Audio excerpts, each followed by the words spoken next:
everyone. Welcome to another evening, morning, afternoon, whatever time frame it is for you, with a Cosmic Cuppa with Jude and Barry Knutson. So a lot of you know Barry from being on our Zoom calls. And just to start, first of all, I'll say welcome very much, Baz, for coming on and sharing some of your life. And if I can read your bio, and then we'll get stuck into some really interesting questions. So Barry sent me a really lovely bio. I'm very aware that my life looks different from the outside than it did for me living it. This makes it a difficult task to write a bio and remain totally objective. I'm proud of the levels I have achieved, although at the time they were less than what I was aiming for. Furthermore, I have in the past been thought of as being ego-driven by others who have reviewed my bios. But for today, I accept that others see me as a conspiracy theorist, an ego-driven, middle-aged white man, and I am certain that to some degree they are right. I grew up in Nelson, and thinking back, I had a great childhood with freedom and adventure. The youngest of 3 children in what appeared to be a middle-class, average family. Both parents worked, but on Saturdays, we all played hockey. My father umpired, and my brother and sister and myself all played. Sunday was effectively a free day to play, but often ended up going for a Sunday drive to visit relations or tour around the province. Nothing unusual, and no psychic awareness on my part, although I frequently knew things before they happened, but was told not to lie and laughed at. So I learned to keep things to myself and found that to be more comfortable. I went to Nayland College as a foundation pupil, and on father's insistence, took a trade-oriented study course, even though my vision of the future was flying around the world, doing international deals, a high flyer indeed. I left school as soon as I could and joined my brother-in-law's business as an apprentice flooring tradesman. I don't think I was very good at it, but it allowed me independence, and I moved out of the family home and started learning karate. Studying karate restored my self-confidence and gave me the strength to argue my view rather than just accept and bottle up inside my own thoughts. Along with this freedom and independence, I left my job and started work in commerce. Initially in hospitals, working up to become the head of the administration of a small hospital at the age of 20. Being a small country hospital, there was no karate school in the region. I was a brown belt, so got dispensation to start teaching my own school. That went well, but I was too soft on the students until one took me aside and told me. After 3 years and considerable success at the hospital, and having got my black belt at karate, I decided it was time to leave and test myself in the cut and thrust of leading-edge commerce. I moved to Auckland and took over a coins and precious metals brokerage and retail store. This led to being one of the founders of the New Zealand Futures Exchange, and the only one focused on trading Chicago Board of Trade, Chicago Mercantile Exchange, and access to all other exchanges in the world. We started a 24-hour trading desk and became a pioneer in these markets. Of course, if you succeed, you always end up undercapitalized and have to choose between being taken over or going under. So I think it was 3 times we were taken over, and I ended up as one of the general managers of Merrick Merchant Banking Group. This time I was around the mid-20s and was still training in karate, but had the fond memory of having seen my great uncle's Japanese sword. I found one in an antique shop, which I bought. It was the first time I'd laid hands on one, and it was instant love.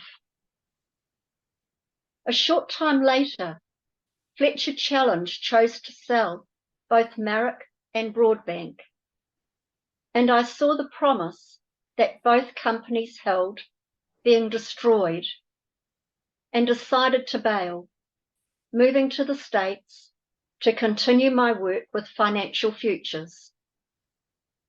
I specialized in currencies and debt instruments, managing exposures on behalf of banks. My work brought me to the attention of some important people who wanted to control me under their umbrella. I decided the risk was not what I was happy with and chose to give away all I had and return to New Zealand. I worked with a couple of IT companies, advancing their products and services, but the challenge just wasn't the same. Task Technology came very close as I took its product worldwide, expanding it from a New Zealand-only company to one with a base in Germany and one in South Carolina. We were the only vendor that was able to offer a global IT solution to Shell Oil. I found it difficult working in an environment where you were continually being attacked as a tall poppy and judged by those who should support. So I decided I would drive a truck where it was only me in the cabin and I could stop watching my back. It also allowed me more time to train. I expanded my knowledge and ended up driving road trains in Australia, which in my opinion is the pinnacle of driving. In reflection, everything I did rose quickly in prominence. I had fulfilled my childhood dream of being an international businessman. I had proven I could build a commercial operation. I have tested and succeeded in being creative. And I had been recognized with the rank of 7th Dan in Iaido, I might not be saying that right, Bez, Iaido martial arts. But in all of this, I had failed in reaching the high that I had dreamed of when I started. The next challenge was to emulate the amazing skills I saw in Japan, where the older masters manipulated energy, ki, to achieve magical results. I am now recognized as a master myself and have started to work with energy, but am finding that the field is much more broad than I had thought, and my growth has been substantial but difficult to focus in a narrow band. To understand this broad field, I joined a large organization that we all know and found awesome people who supported and mentored me. The first time in my life. At a group meeting in Southland, I mentioned the passion I had for a sword that I had bought a few years prior.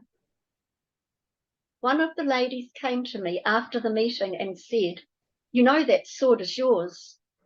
"Yes," I said, thinking it was reasonably obvious. "No," she said, "it was made for you." Now she had my attention, given that the sword was made in 1527 and was only a couple of years away from its 500th birthday. She offered to look up my Akashic record, but needed my permission and could email her giving her my permission. Hell yes, this was too good of an opportunity to let pass. Long story short, she reported that I was a samurai living in Okinawa and had the sword forged.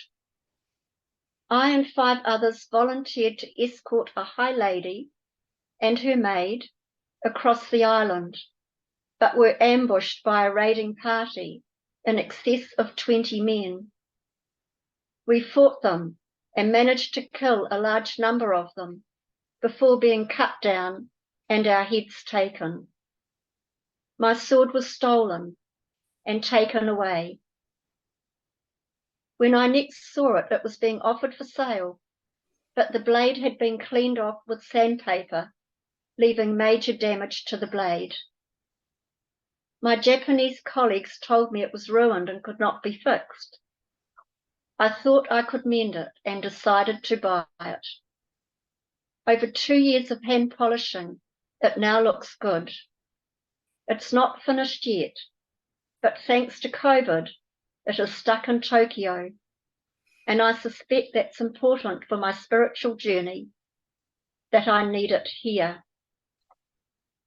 So that's an extremely interesting bio, Baz. What a story, even just there. So as we spoke of earlier, I often go back to childhood with a person just to get a grounding of how you as a young one grew up. So you spoke in your early childhood, Baz, of knowing certain things that would happen before they transpired and were laughed at because of your knowings. How did this shape you at that time? Thank you so much, Jude. I was enthralled by that bio. Sounds like a hell of a guy. Does sound like a hell of a guy, doesn't it? Is that you, Baz? Can't be. Yeah, look, it's been a bit of an eye-opener for me, because as I said in that bio, I thought I had a pretty standard, normal upbringing. But there were several things, like I saw houses when we would drive by and know that we were going to live there. And 3 or 4 years later, we moved and bought the house and lived there. Things like this. But the one that really sticks in my mind, and I think I talked to you about it, was we were on a family drive one Sunday, and I saw this hill. And I looked at this hill and I thought, oh, that's had UFOs landing and taking off from it. And underneath, inside the hill, is a big storage unit with several UFOs sitting in there. And I went, oh my goodness, okay.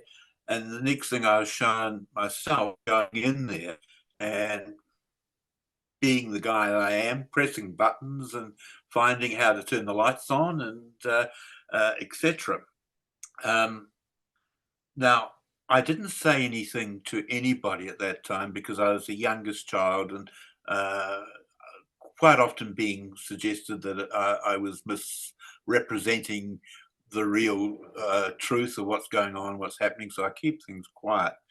And then just this week, I've realized that from my mind, yes, I didn't want to be ridiculed by my older brother and sister, but also I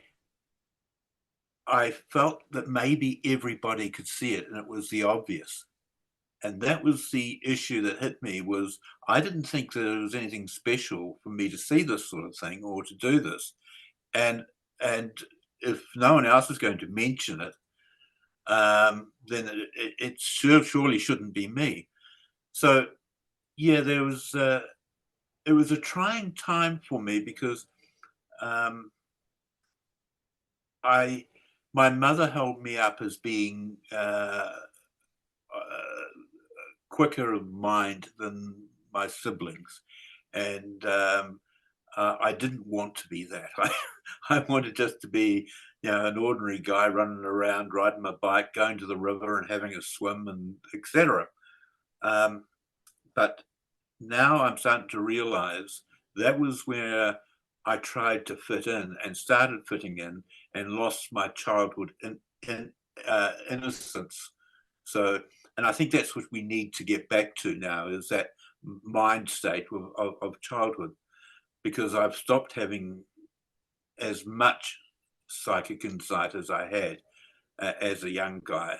And I'm still see things, and I still have a lot of knowing, but that's heating up again. So we'll see how that goes.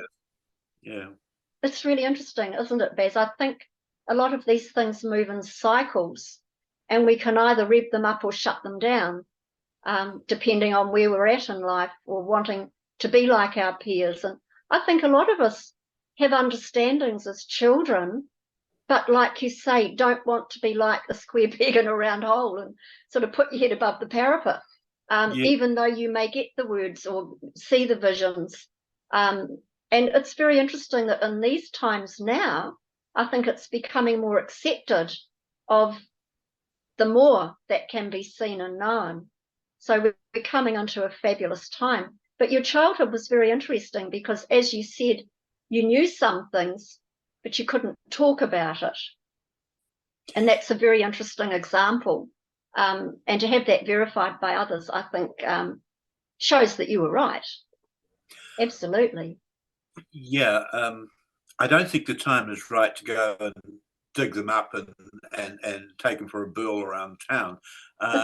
But yeah, I also was told that as a child, and I remember this quite well, after I've been told, that I used to think I could fly and walk on water and do all these other things. And I was told, yes, you could have.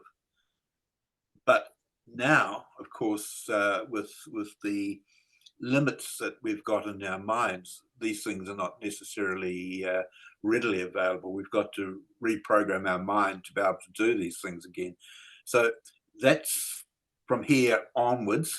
We're going to try and do that, but it's annoying to know that we had that, Yeah, and had we managed to retain it, this world would be a completely different place than it is now. absolutely. So, Absolutely. mm, Yeah. And I think having the veil starting to lift now for a lot of people, we're remembering some of that which we lost. And also, we had our DNA taken down basically to two strands. And so that inhibited a lot of our recognition of who we are and what we are capable of. yeah, and uh, I was sold duality as a very, very strong concept right from the age of 6, 7. The time was get into business, make money, be successful, find a wife, have children, have grandchildren, retire, go on a world trip. Well, I kind of screwed that up. My first wife told me I went around the world 13 times in 12 months.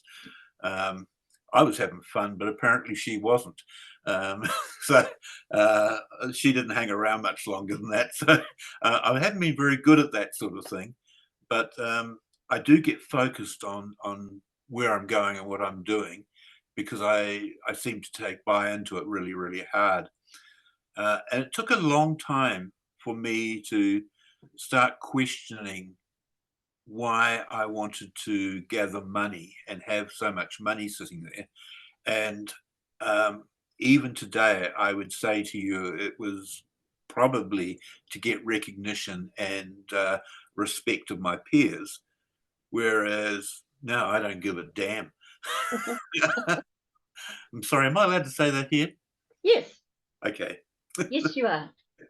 Yeah, and I think also in the times a lot of us were brought up in, it was to strive to achieve. It was success. It was climbing the ladder of success, and particularly the commercial sector, where you had to climb up to be the best, and then be more than the best, and more expectation and more expectation, to give you status in the outside world. But then knowing really the true status is within, and what makes us tick and who we are as a person, as a being in our own right, rather than what we can achieve outwardly. Yes, it's good to achieve, it's good to challenge, but at the expense of others, that's where we have to think, where is this going? And for what purpose were we trying to achieve? Like you were trying to get your status, and to you, I guess money was a value that you placed on that, because it gave you kudos, but it also gave you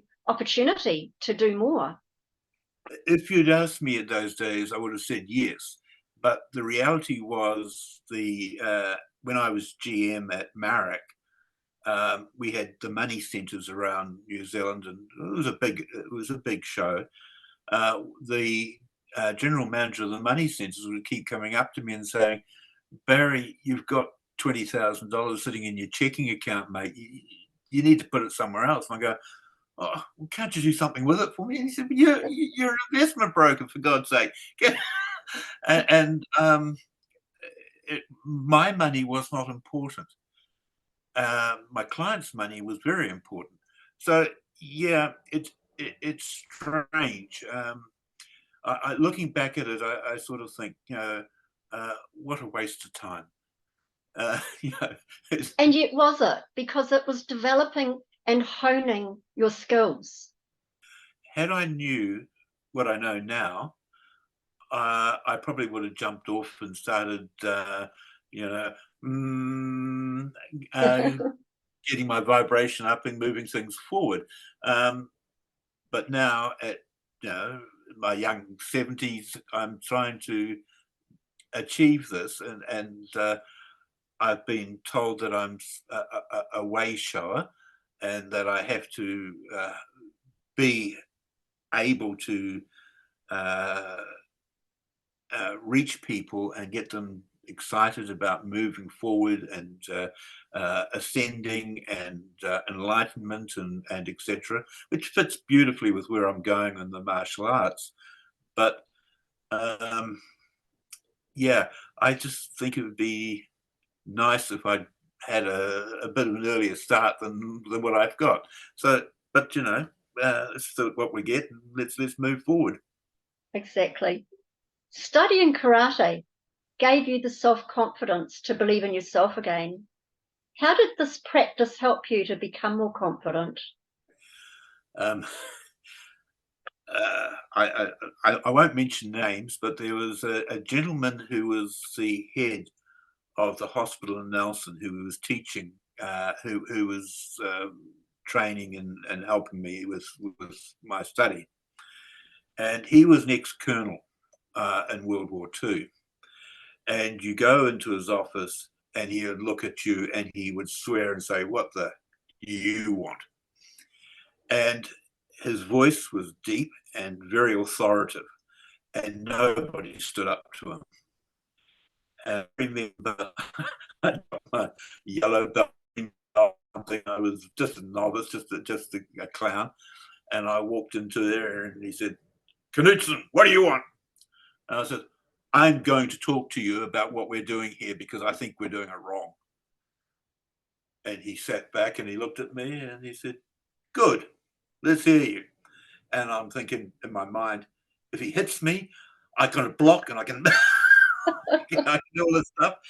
And he said, "Yeah, fine, let's talk." And that that probably within that week, I was promoted.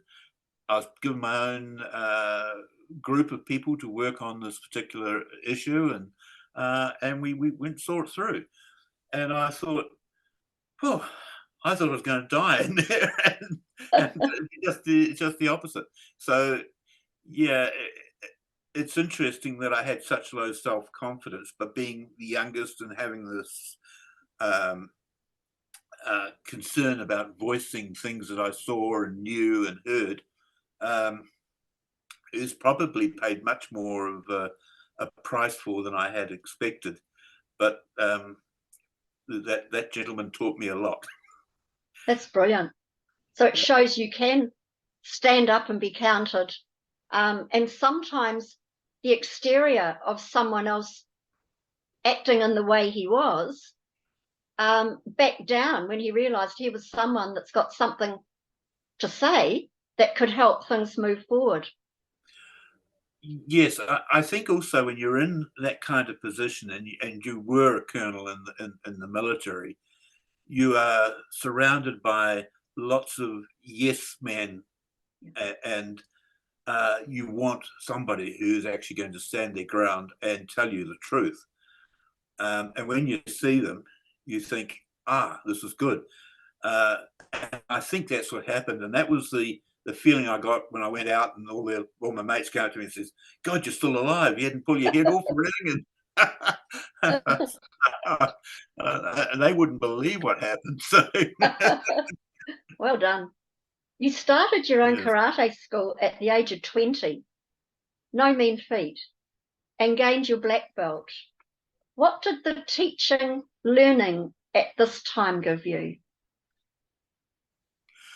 The memory is that I had about 15 or 16 youngish people in the age from about 15 through to 20, so on. And I had one old gentleman who was 68 or 69. And my teaching had to be capable of spreading that age group. And that was difficult because I didn't want to break the 69-year-old man, because that would be quite easy to do. And I wanted to keep the young guys focused on what they needed to learn and how to do it. And I ended up getting told off by both of them. The old man came to me and he said, "Look, I'm here to learn. I don't want to be treated differently. I want you to give me I want to do everything everybody else is doing." And I went, "Oh, okay." And then the young guys came up and said to me, "Look, you're being too soft and too kind on us. We want to work hard." So I had a learning curve to go through, and by the end we had that class. We had Auckland clubs coming up and training with us, and most of my students had got the green and brown belts, and were doing very, very good and holding their own. And yeah, it worked out really well. But I think it was tentative starting because I was trying to be Mr. Nice Guy.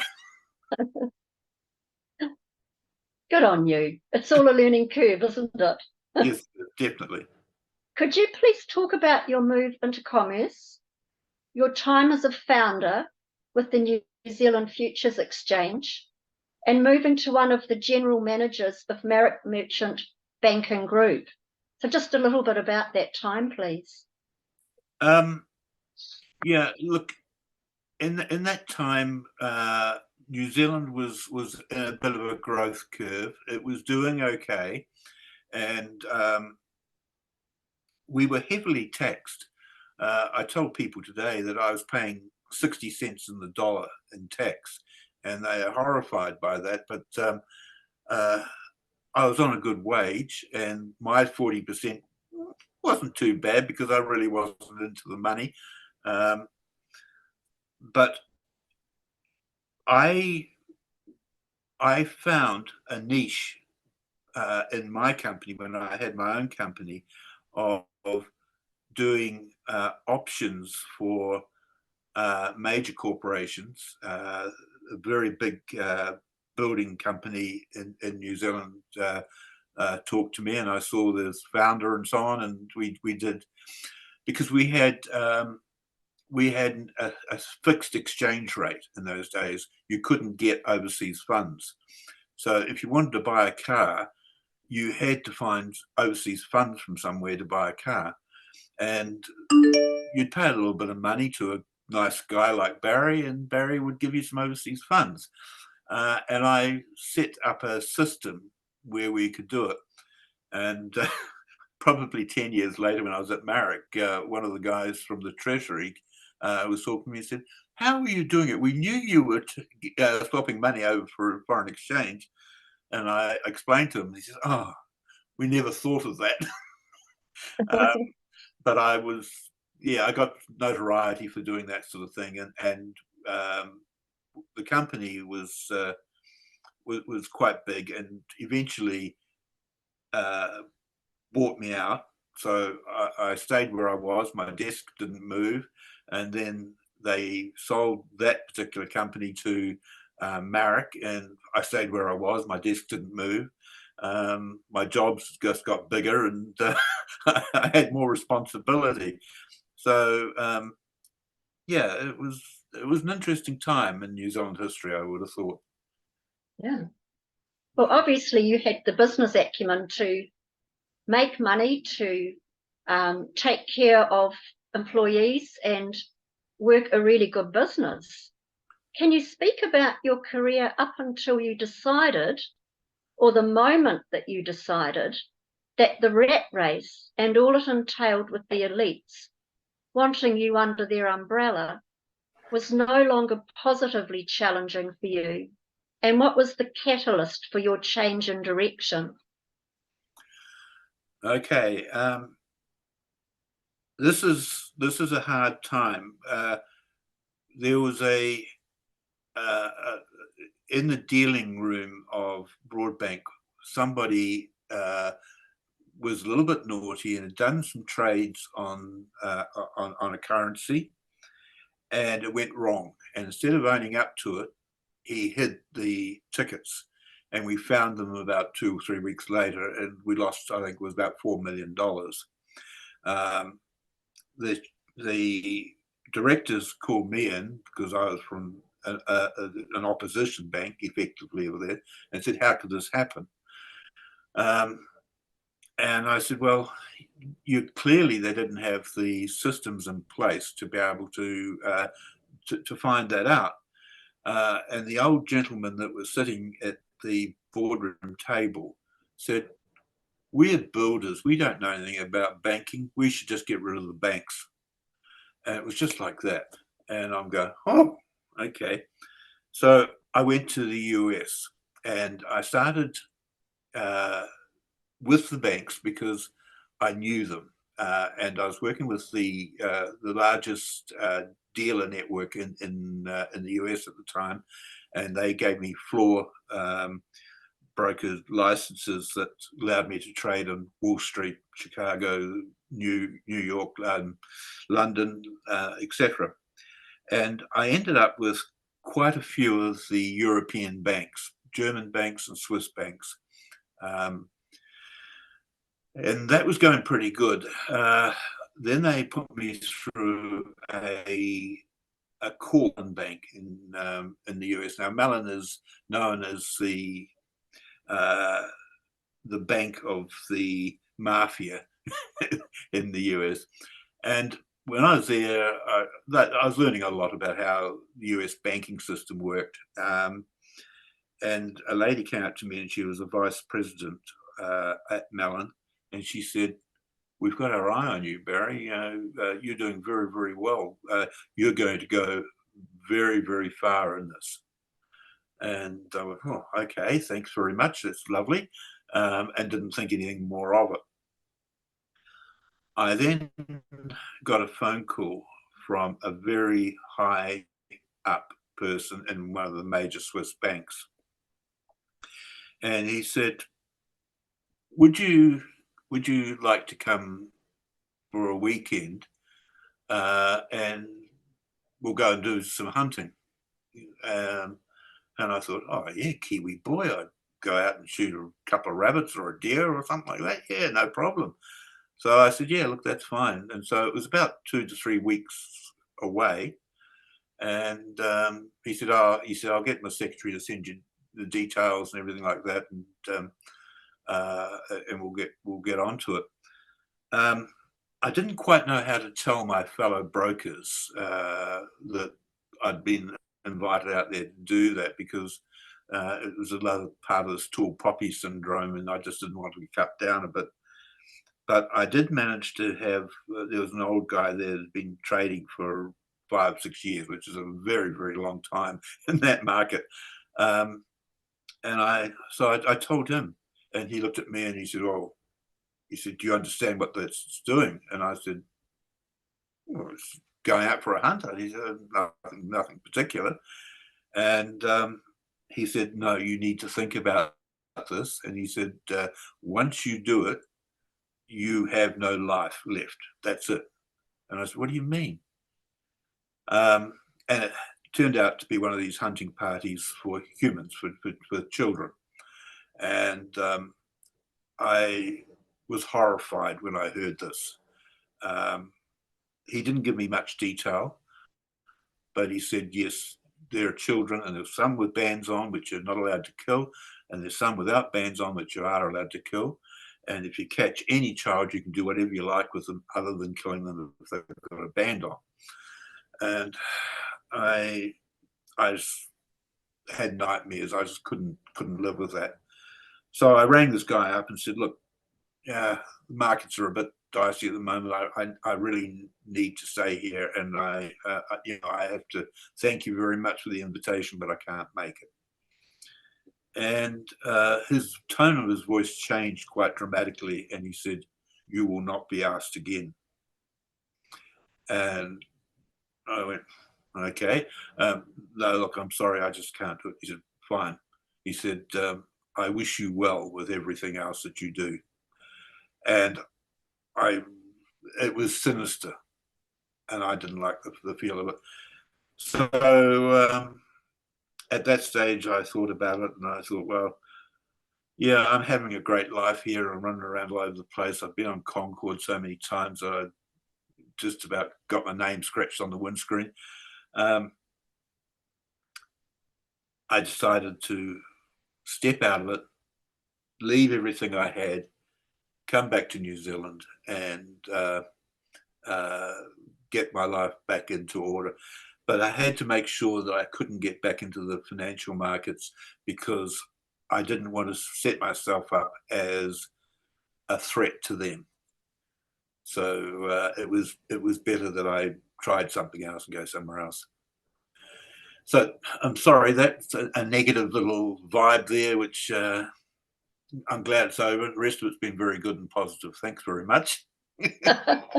That's a very interesting point, though, Bez, and something that I think is extremely important for people to know some of what goes on in those high places, or so-called high places, and how horrific and how sacrificial that whole thing is in a very bad light. So I really appreciate you explaining about that, and I'm so honoured that you decided not to go there. Well done, because like they said, your life would never be the same again. You would have no life. And there would be holds on you to stop you doing what you wanted to do in freedom. So thank you for explaining that. Yeah, it's hard, and it's hard to live with your own immortality and the understanding that your life is not really of any value to these people. That you could be suicided really quickly and easily, and that was the first time I really even thought about that. So yes, it's a sad state of affairs, but it's the way the world operates, and Yes. these guys are so powerful that it's irrelevant what we think and what our morals are. So yeah, And I think that's one of the saddest things of all, to think that most people are very good people and want the best and want to do their best.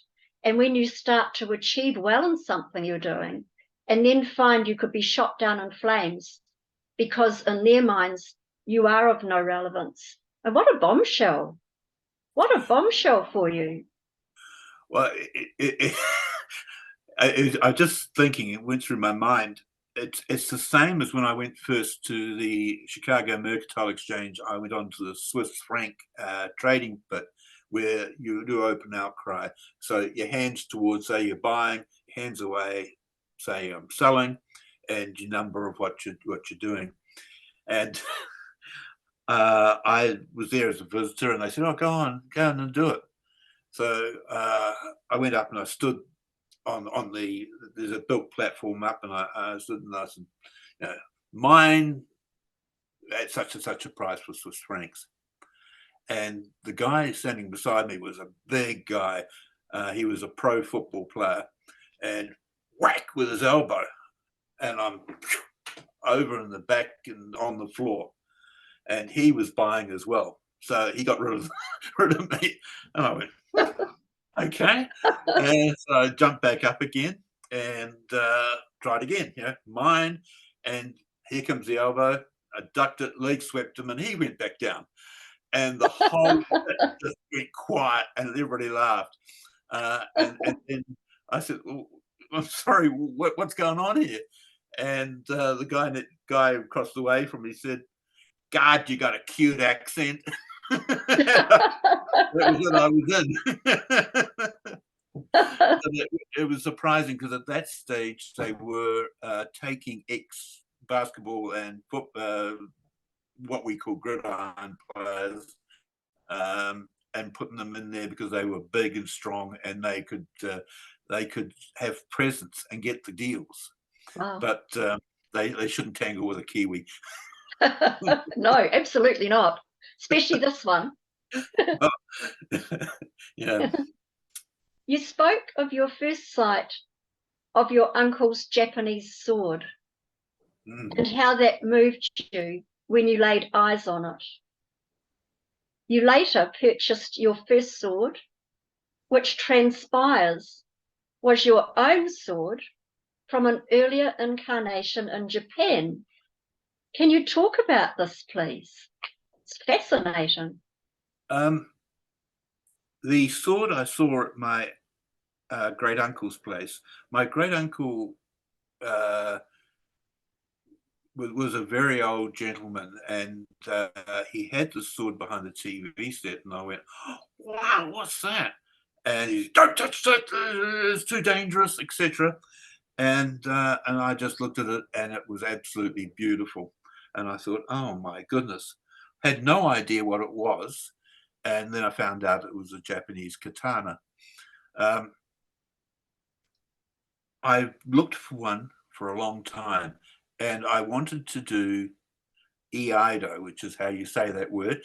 Iaido, instead of, I did karate because I couldn't find an Iaido teacher. And then I found one and trained at EI, and I loved everything about that sword. And it was spiritual. It was greater than, it wasn't learning how to cut people's heads or whatever, but it was spiritual. And I started finding things on the swords that were common to the spiritual considerations, like spirals and other bits and pieces of ornament, and the ability that this sword I got in Osaka was 500 years old, and the workmanship on it is just unbelievable. You look at it and you go, wow, 500 years ago, in England, they were, great big heavy steel double-sided swords. These things are one side and very like surgical instruments. Then on a trip to Okinawa, I was at the hospital, so it was, I would have been 19, 20. Went there, and a group of us were sitting around after training, just cooling down and talking. And there were a couple of guys from Australia and a couple of us from New Zealand. And we were talking about what was more powerful, the power of the mind or the power of the muscle. We're all, yeah, no, we got plenty of strength. We're all good. And this old Japanese gentleman, and he would have been in his late 60s, early 70s, very slight, small, called me over. And he said to me through an interpreter, he said, "I want you to push me over." And I'm going, no sense, I can't do that. He did Sanchin, which is an awareness where you lock yourself in and you imagine tree roots going from your feet onto the ground. And his body was tight and solid. And he nodded for me to try and push him. And I sort of gave my hands a bit of a push. No movement. We tried several things. Then finally, the three other guys and I formed a rugby scrum and went from about 10 feet away and ran and hit him with our shoulders. Bang! And it was like hitting a steel post. It was absolutely unbelievable. And when he moved, he said, "Put your hands on the floor." You couldn't hold your hands on the wooden floor. The heat was so tremendous. And this was my first real introduction to Ki. And I thought, God, this is amazing. This, to me, it defies all logic. You know, I'm thinking about, you know, what are you weighed and the leverage and how many pounds pressure would need to be moved, etc. And it was just racing through my mind. I thought, this is just impossible. Scientifically, you know, four of us big guys could pick this guy up and take him outside and throw him in the trash can. It would have been so easy, but we couldn't move him. It was just absolutely nothing. And it was not affecting us. It was him. The following night, word got around that I was fascinated by this. Another guy came, an older guy, and he was dressed up in the Iaido with a sword. And he had a bamboo piece that held, and then he asked me to take my belt off, and we held the belt across the top of the bamboo. So there was a gap about this far between the two. And he came up and he cut and stopped before he cut through my belt. But the bamboo underneath was cut completely in half. And again, you can't bring the sword down and get the bamboo. And I couldn't, it was stunning. I couldn't believe it. And again, he said to me through the interpreter, "Barry, son, mind cut, not sword." And I'm going, "Oh, how does the mind cut? What are you talking about?" So now I have chased this for all those years. 60 years I've been looking and working out, trying to find out how these people did this. And now I'm learning about what the Far East masters did, how they walked on water, how they jumped across valleys, how they flew, how they manifest, and so on. And it's common. It's common there. In Tibet, there's masters all over the place wandering around doing this stuff. And reading what they say, it should be normal. We all should be doing it. And I've been trying for 50, 60 years just to stand in one place and get someone to push me. But now I'm getting closer to it. I'm feeling like there's some breakthroughs coming. So, yeah, I'm quite excited by this. That's brilliant. I'd like to talk about Ki a little bit further on, If we could go back to, could you explain your life as you remember it as a samurai warrior in Japan and the role you played? I know you spoke a little bit about this earlier on, but could you sort of illuminate us a wee bit more on that time if you remember? I I have lost a lot of the veils that have been blocking me, but I can only really tell you what has been said to me from the Akashic record. Um, we were called into a hall, and the master asked for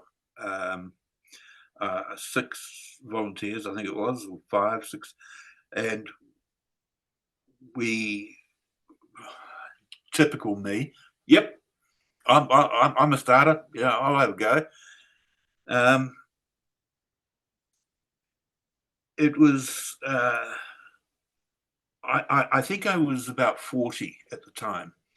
So I'd been a samurai for some time. I'm obviously was a senior samurai, and that was okay. I had a wife and a son.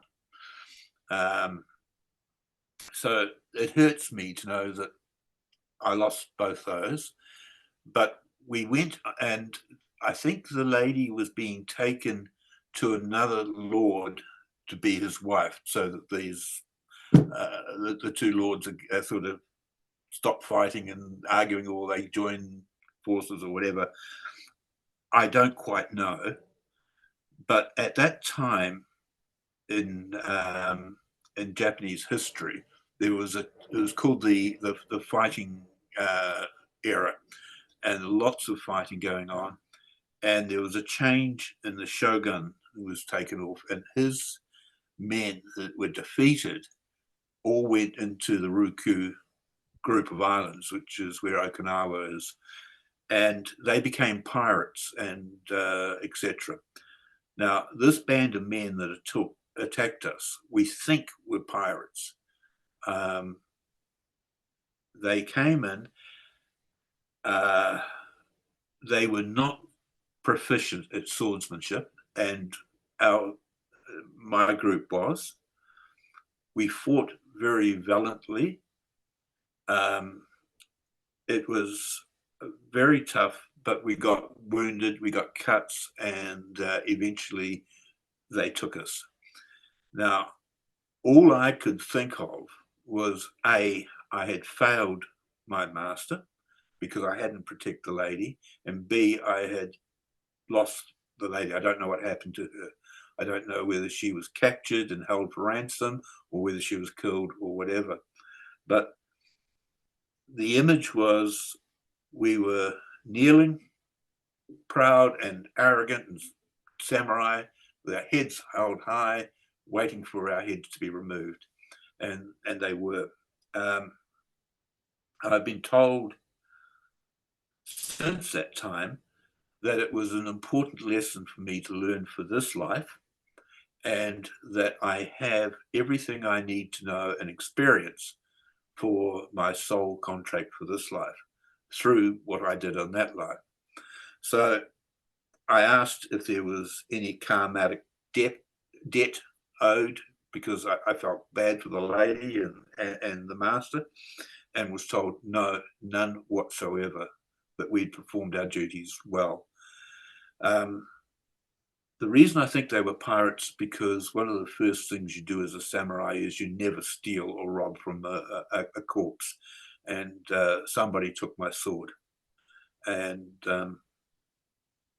it was a reasonably famous sword maker out of Japan called Kanesada. And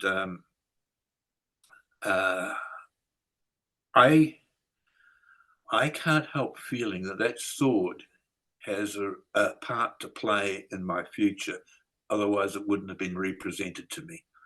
And so I'm waiting and thinking, I don't quite know what this is going to be. However, I do have to go to Tokyo on the 19th of November. I've been asked to visit Hikawa Shrine and talk to the head priest there, and I can pick up my sword then. So unfortunately, I'm going to have to work and earn some money to get myself there and get that organised.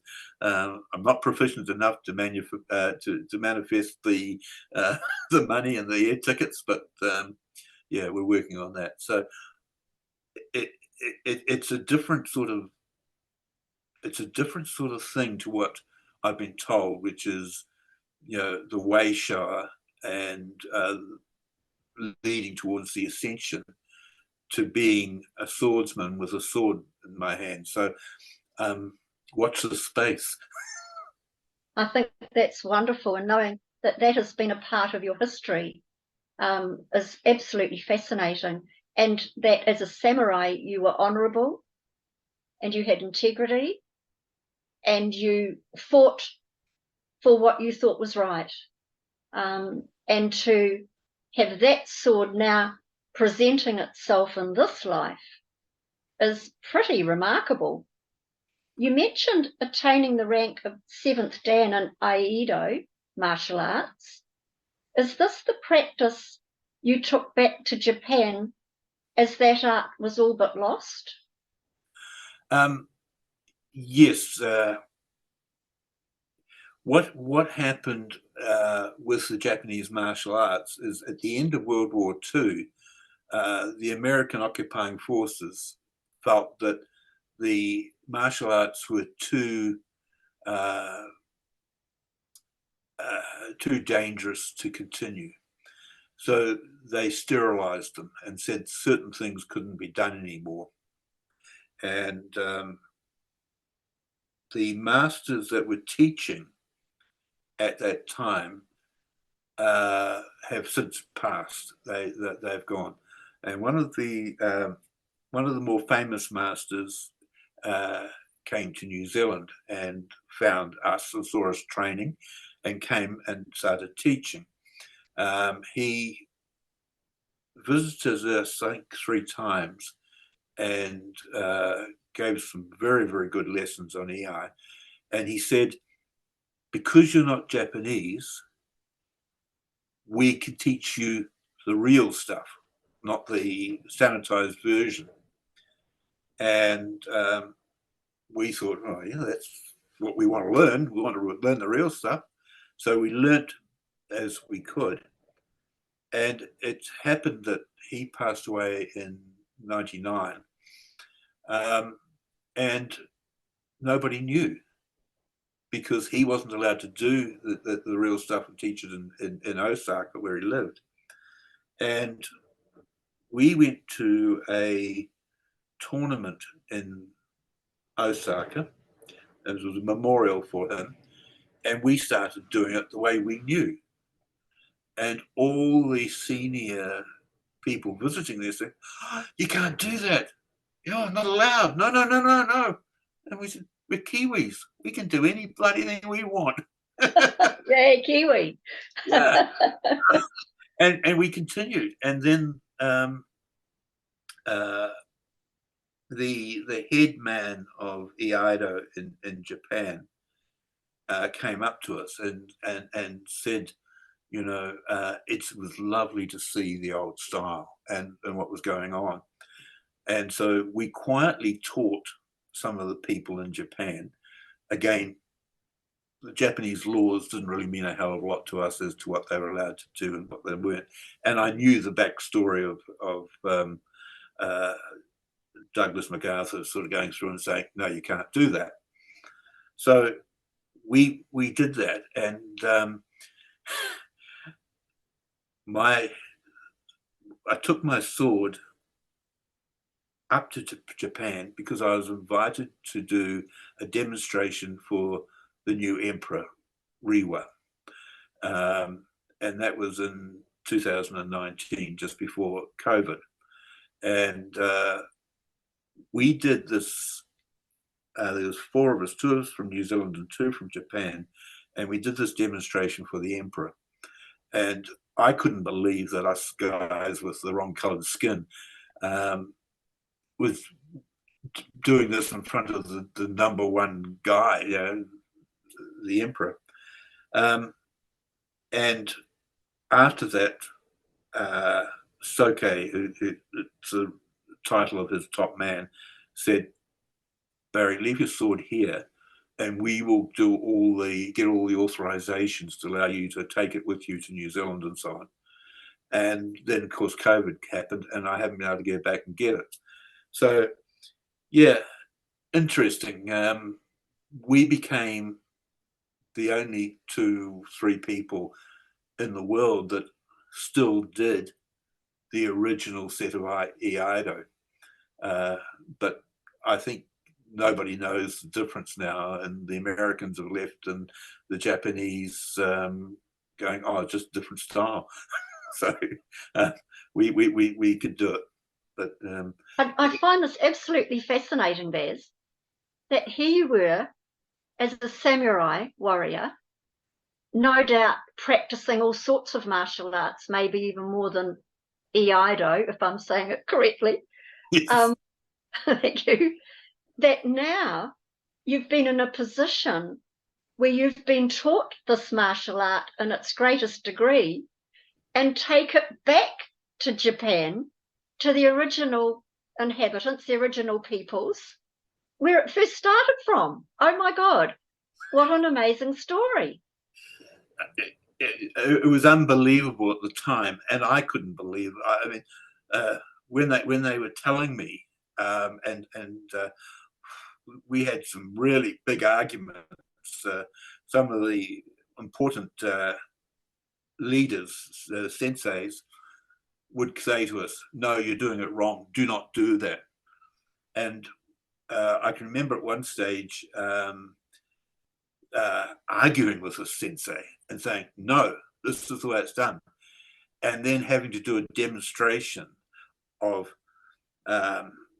arm locking a warrior and putting him down the ground and cutting and showing him. And everybody went, oh, and couldn't believe that the technique fitted where what they'd been learning didn't fit.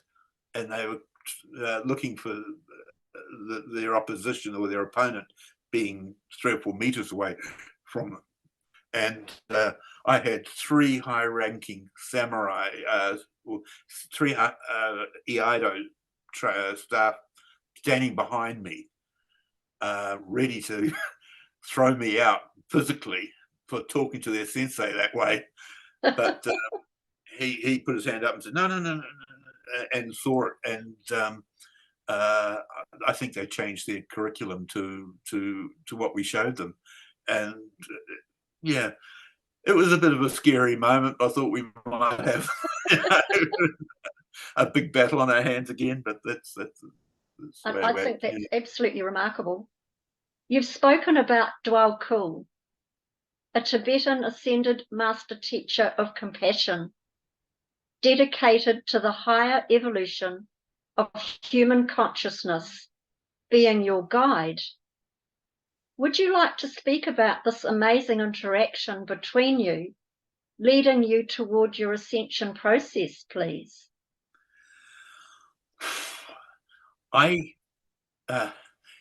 Being a member of 5D and beyond, I have been asked to talk to my higher self and talk to my guides and and I said, look, I'm talking, but nobody's answering. There's nobody home. And I'm not doing it right. I know I'm not doing it right.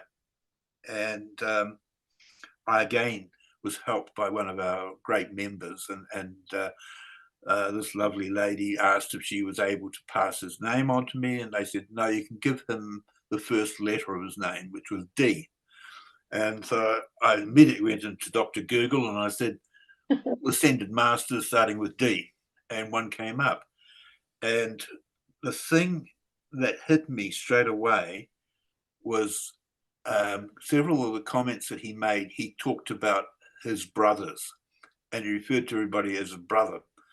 I have referred to everybody in Japan doing Iaido as brothers, and I talked to them about them being my Iaido brother, and it just hit me straight away. This was the guy. so we channeled him and we chatted, and I learnt a lot. I got confirmation of a lot of things.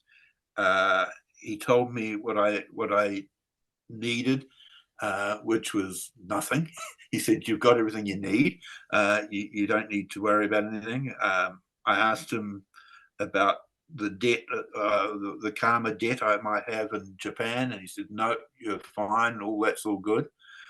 Um, and he he he he said I was on the right path, and what that meant to me was that I had started about 3 or 4 weeks prior to this a health and wellness class where I'm teaching people to breathe. And one of the things that they did in the martial arts is they taught breathing exercises.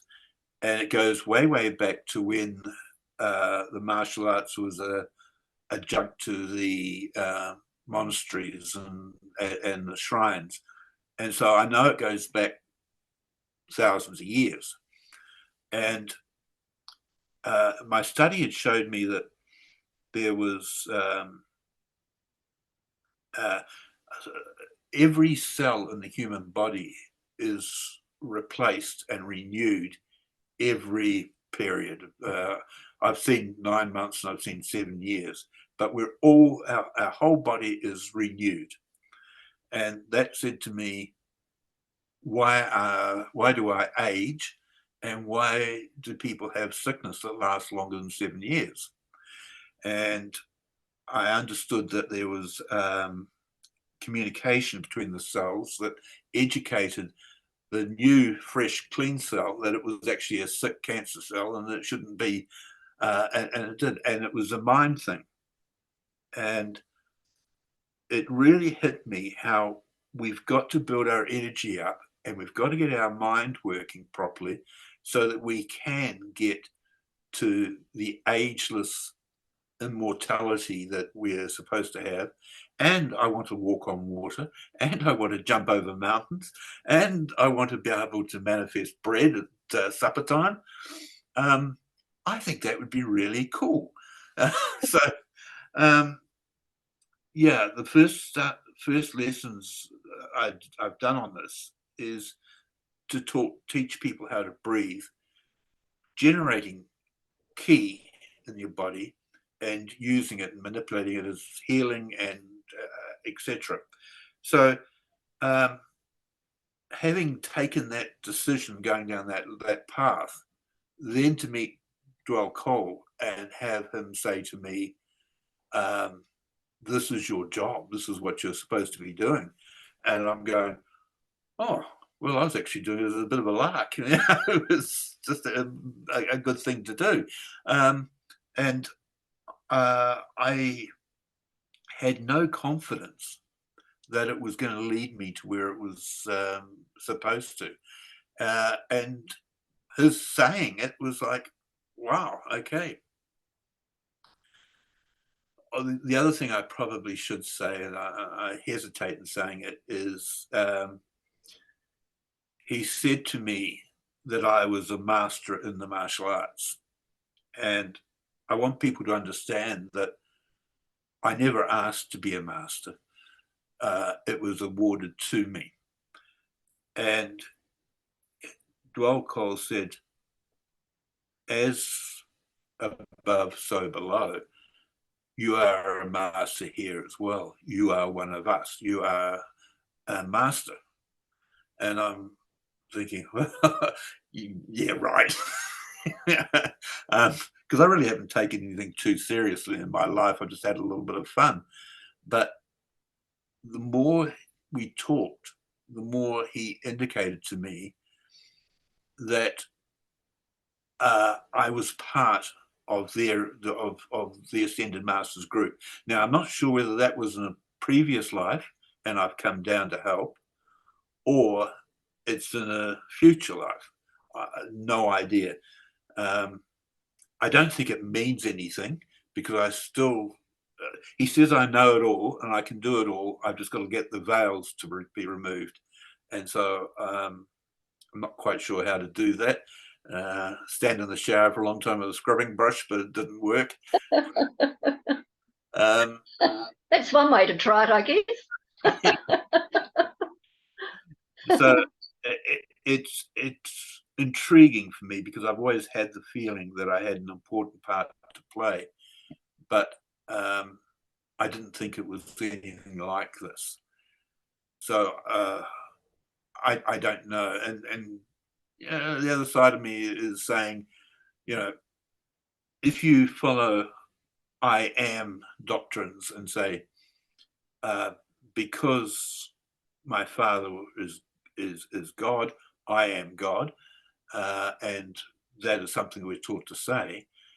I wonder whether he was saying, because I am a master and you're my brother, you are a master, or whatever.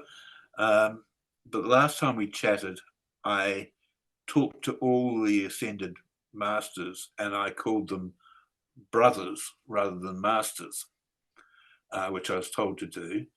And they accepted that fine. I said silly jokes about what I was doing, and they came back with a silly joke at the end of it. Marvelous relationship. So yeah, I am blessed.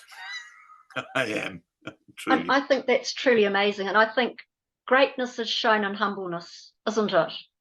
And that is showing where a person is at, in my opinion. Humbleness is to be admired, but also to acknowledge in yourself how far you have grown as well. I think it's been fascinating talking about Dwell Cole and the Ascended Masters and the dialogues and the interaction and the connection you have. It's just amazing. Now, I'd also like to say that this dear man invited me out to where he lives, and we had a wonderful pre-interview chat, and I was invited to the community hall where Baz was taking a class, who thought they were just there for physical strength and balancing, but he was teaching us how to move energy in the body and how the muscles were weak beforehand and strong after the exercise. So I want to thank you so much for that, Baz, because that was just an amazing time with your friends where you live, and was great. And so he's doing a lot more than it looks on the surface, because you're actually starting to train them in what they can do with key energy. So I've written down here, I'm extremely interested in the use of energy or the key force, also known as chi, ether, plasma, prana, that some of us use in various ways. I work as a healer, so I use energy from divine force. With that, we can all use it in different ways. Even a mother's loving touch or a father's loving touch takes the energy through. A little kiss, I'll kiss it better, takes the energy through. So with the healing arts and focused intent, this can work. Can you talk about the use of energy being harnessed into the electromagnetic field of the body and how it can strengthen and be focused for an intended outcome with the practices you have mastered?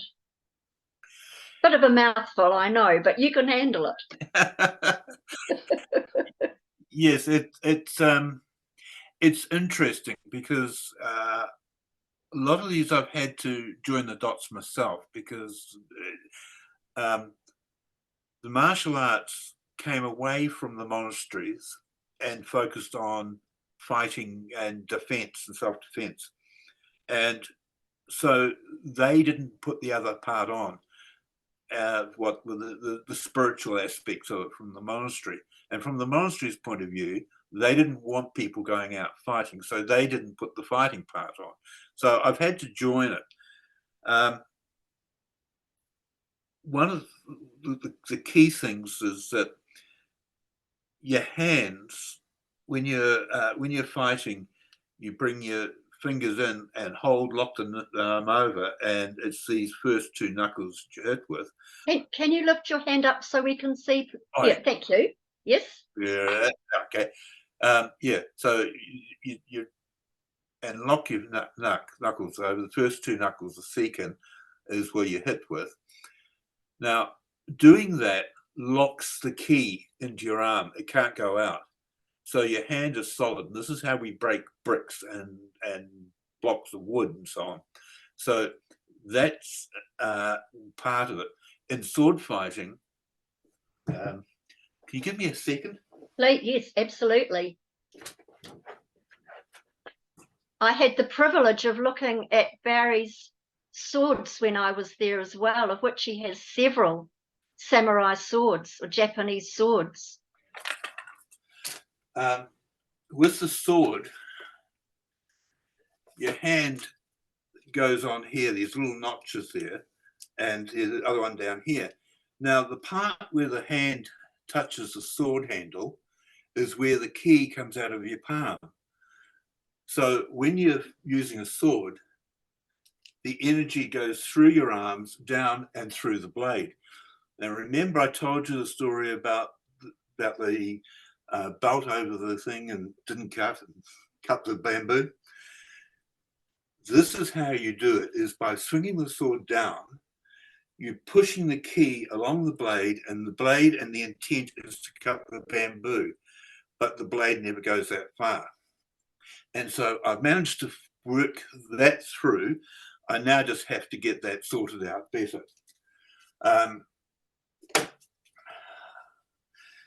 It's the other aspect of it is that in your fingers, called nikite, the energy that goes through your fingers. So one of the first things I do is I'm teaching people ki is say, hold your hand up, make it rigid arm, and then try and force it down. So if you want to try this at home, just do it and hold it as long as you can and get someone to push it down. And you'll find out how difficult it is to hold your hand up. Then do it, breathing in through your nose. Got to keep seeing where I am.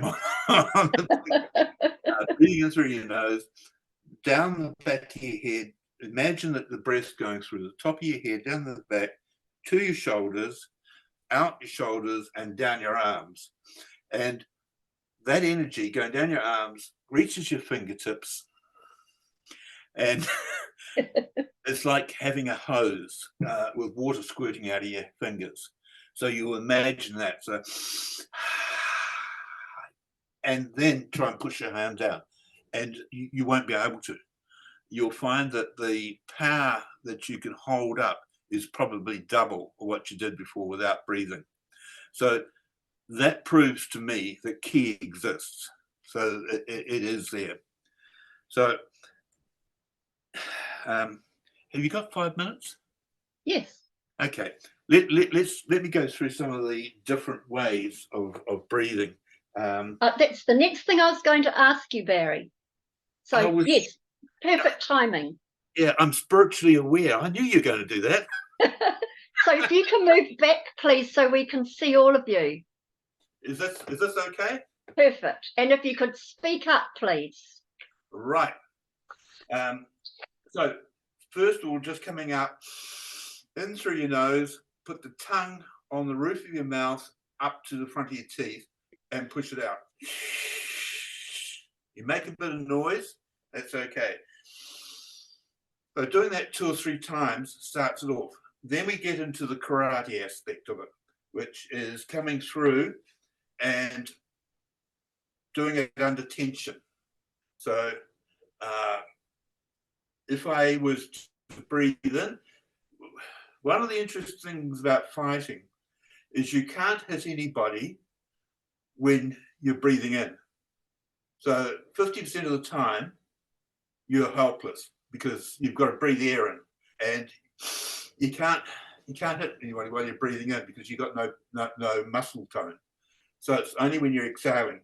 So in karate, we come in fast and out. So then what's happening is speed or power through the technique.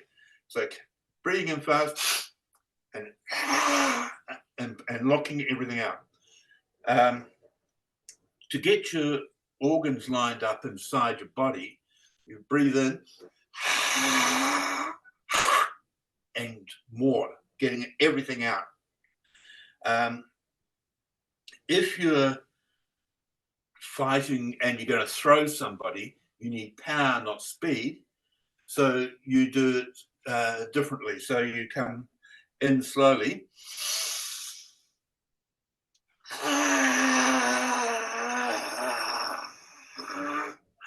out and out with solid.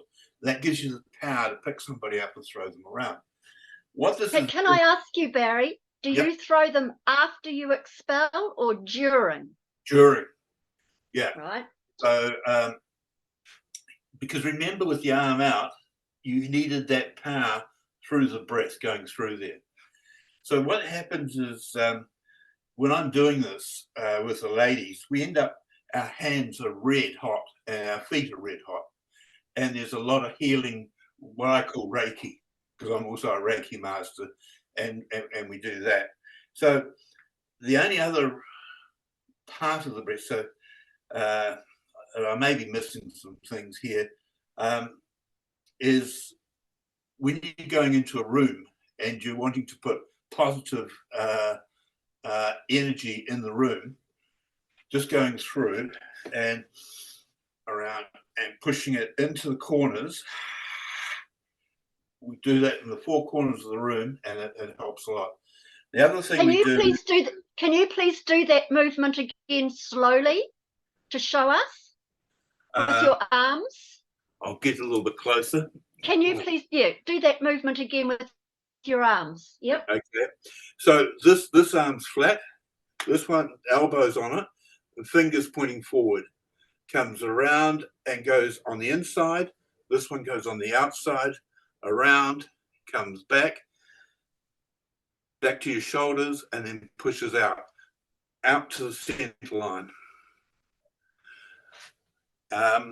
And the other one is pumping ki into the earth, into Mother Earth.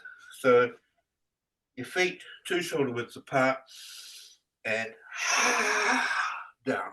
So you're actually using your body like a pump.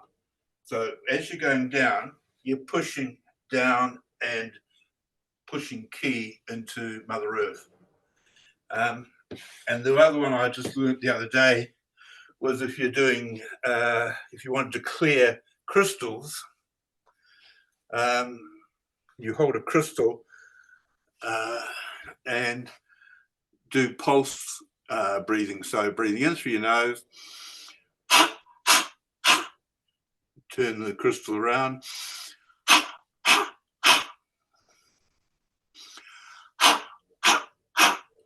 and that takes the programming off the crystal and allows it to be reprogrammed again. So that's the basics of what I'm teaching these people. But as you build up the ability, of course, you've got a lot more energy to work with, and there's a lot more things you can do. And I believe that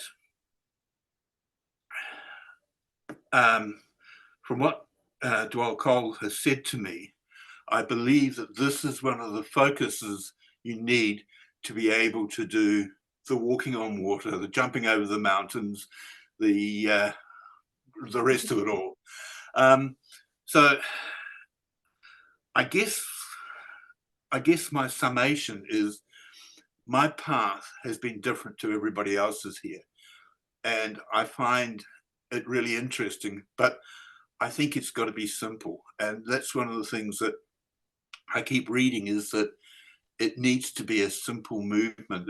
It's actually getting back to that child state when we did have these abilities. That's absolutely beautiful, Bez. What an amazing demonstration just in those few minutes of how we can move energy in the body, through the body, for different outcomes. and deprogramming a crystal too. It's interesting that when I use a crystal with focused intent, I breathe out into it very quickly as I pinch it to bring up the piezoelectric properties within it for a desired outcome. And I use the breath in a short, sharp as well. Oh, okay. Excellent. So yeah. That's interesting. Well, it's good confirmation because, you know, as I say, a lot of places I'm joining dots.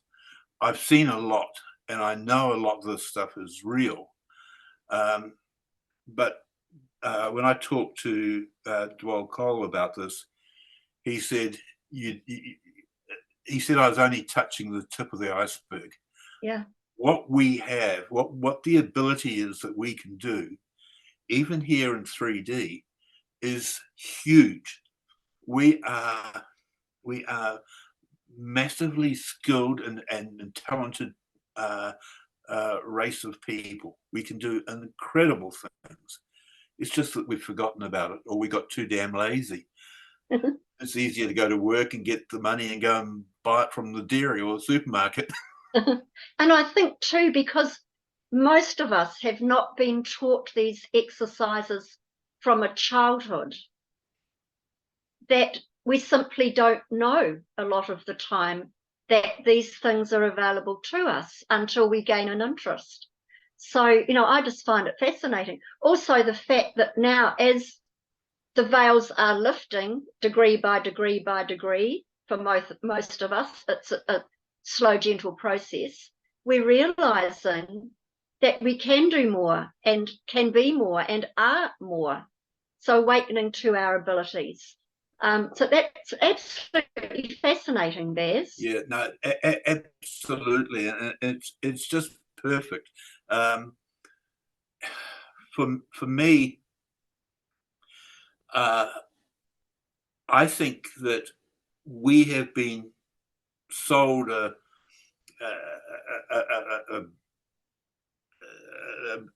strange understanding that if we go to the gym, we have to do high aerobic activity, we have to sweat a lot, we have to strain our muscles and our body to the limit of its breaking.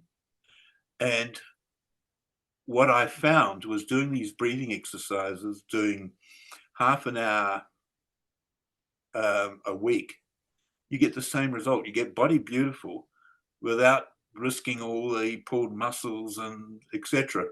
And I think as the veils are lifted and we find out more and more of these exercises of what we can do and how we can do it, I think it's even more fascinating.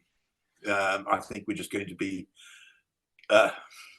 continually surprised. Well, I could always do with a body beautiful, that's for sure. I'm going to have to work on that one.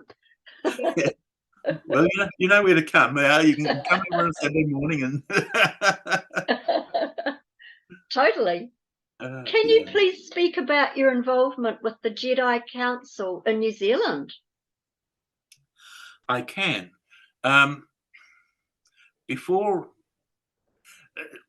the dwell coal and other aspects of my life really have only just started kicking in the last 4 or 5 weeks. And before that, I was getting extremely frustrated.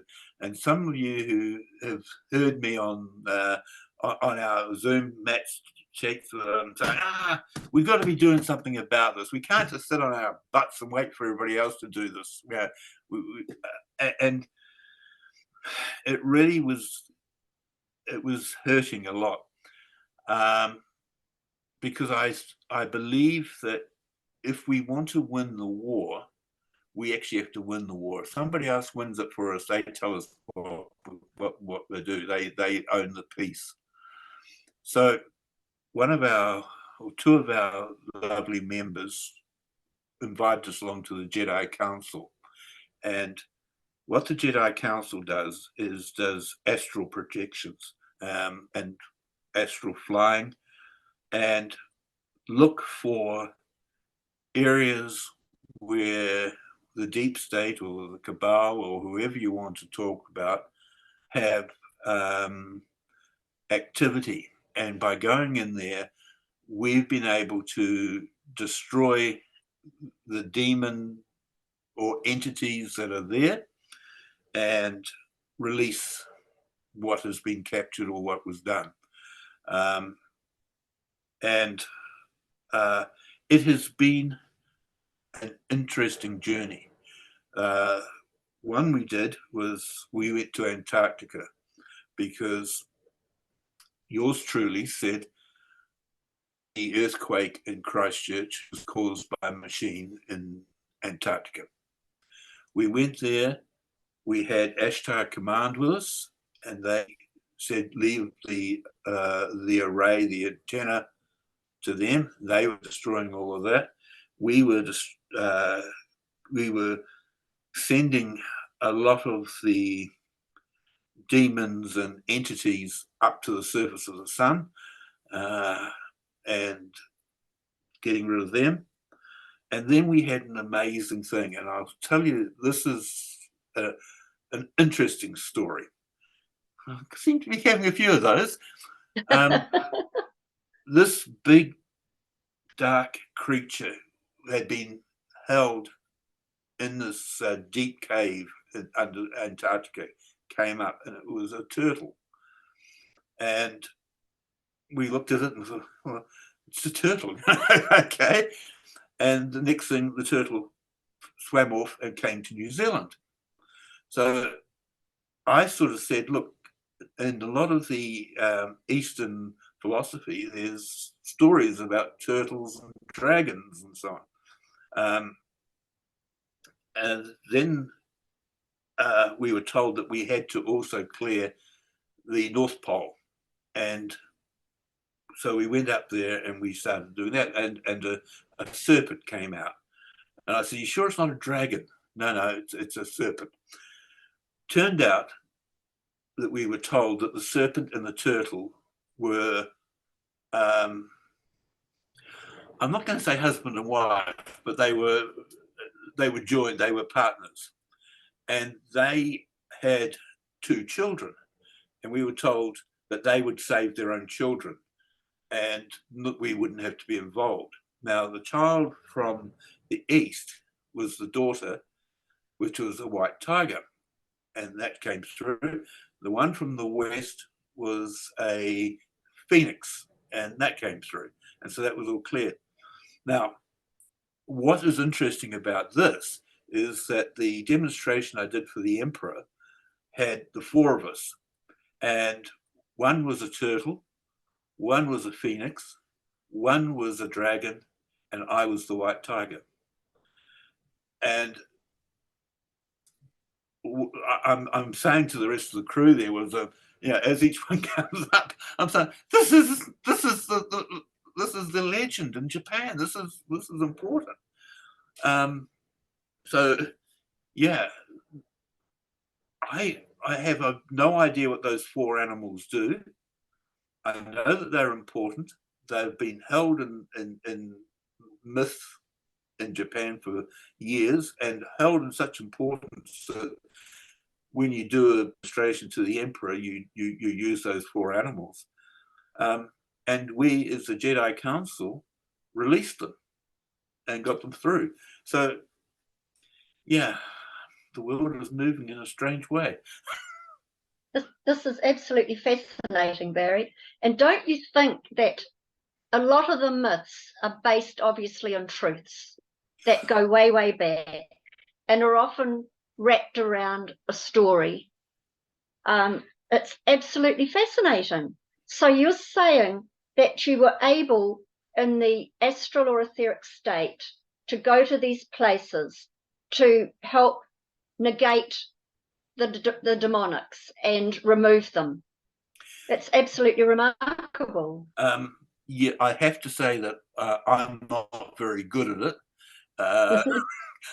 I tend to hang back a little bit by the tree of life and send lots and lots of energy to the ones up the front because I can't see what's going on. The leaders talk about it, and they talk about they're seeing whatever, and that's how I knew that it was a turtle and stuff coming on. So I'm sort of the backroom boy that polishes their shoes after they've done out and done these marvelous things. However, I found it just unbelievable because it was my knowledge, that sent us on this sign first to go to Antarctica and get rid of that array. And it was my history with the so I think spiritually I'm being guided, and I I don't know where I'm going, but I'll let you know when I get there. I'll send a postcard. Isn't this often the way? When you're on the path, you're guided. And it always reminds me of the Fool in the tarot deck, where the Fool's the young man with the knapsack on the back, and he's got his little dog with him, and he doesn't know where he's going, but he's going. And he's about to step over a cliff in the tarot, but he actually flies. So, you know, all of these stories, it's the trust walk, and it's the journey of discovery as we are doing the journey, but knowing there's a bigger picture when we are heart-based and wanting a better way. And so we're called to a mission to accomplish that, almost blindfolded, until it slowly reveals itself to us in the moment, where you have your aha moments, like your white tiger moment. And, you know, Phoenix rising from the ashes has been an age-old story in all cultures, which is fascinating. Absolutely. It meant so much to me that when I got back from Tokyo, I was doing some shopping at Mitre 10 and they had a white tiger statue there. And of course, it's now sitting under my tree by my pool there. And I just think it's marvelous symbolism. I had no idea what the significance is. I mean, I don't know what the turtle is doing. I know it lives underneath New Zealand, but I have no idea what it was and what it does here in New Zealand. But it's interesting that the turtle and the snake were captured and held. So one supposes electromagnetically held. I don't know. So they couldn't escape. Would you think that's feasible? All four of them were being held. And yeah, I'm. They were being. I don't know whether it was psychically held or whether it was. There was no. There was nothing that we had to break that we knew of, but we did release them, and we released the parents, and yeah, they were huge. They were enormous creatures, but yeah. I don't know. Somebody will tell me one day. I contacted Barry, whatever his name was. Brailsford? Brailsford? Yeah, from the Waitaha, to see if he knew anything. But I haven't been able to get a response from him. So I would like to follow that story through if it did. Just I have a feeling he's passed away. Oh, well, you can still talk to me. Yes, of course he can. It's interesting that North America is known as Turtle Island. Well, it's interesting that Hawaii and a few other places, that turtles are a very, very held sacred animal. And I have no idea why. I mean, I know why a tiger would be, or a dragon would be, or I don't know about a phoenix, but yeah. Interesting. Now, when I spoke to you earlier, you were talking about the builders of Atlantis. So would you like to speak about your understanding of the builders of Atlantis, please? Oh, okay. This goes way, way back. Yeah, no, well, I guess it doesn't go that far back, but it goes back my age. I was told that I was one of the builders of Atlantis, that I was involved in that. And I didn't know a heck of a lot about it, except that it was a very powerful crystal-based society. And I was told a few days ago by Dwell Cole, that is where Earth is going back to, that we have to get back to the crystal-based technology that was used in Lemuria and Atlantis. And I thought, oh, I probably should try and find out a bit more about that. But for this stage, I can't offer a hell of a lot more, except that once they remove duality from our society and we get back to everything that we should be, where money and power and greed are just not important anymore, we will be shown this technology with crystals, and that is where our future will lie, apparently. So I would totally agree with that, because crystals, as we know, hold a pulse, and we know they're used in off-world craft, and probably by those that know what they're doing with the secret programs. So that makes total sense. And when you think Atlantis was built on crystal technologies, and very successfully too, with everything that moved, worked off what they called the Great Crystal finally, although I imagine a lot of people had crystals in their homes as well that had technology with them. Fascinating topic, actually. So can I ask you, what is happening in your life now with the skills you have to pass on to teach and learn? You've spoken a wee bit about what you're doing. Would you like to elaborate a bit more on that?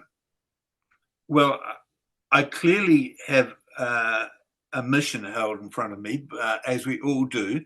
You know, we have soul contracts and we have various things to achieve. And I need to take that seriously, because that's what I've been asking for the last 2 years. I wanted to be proactive and getting the world away from the people who are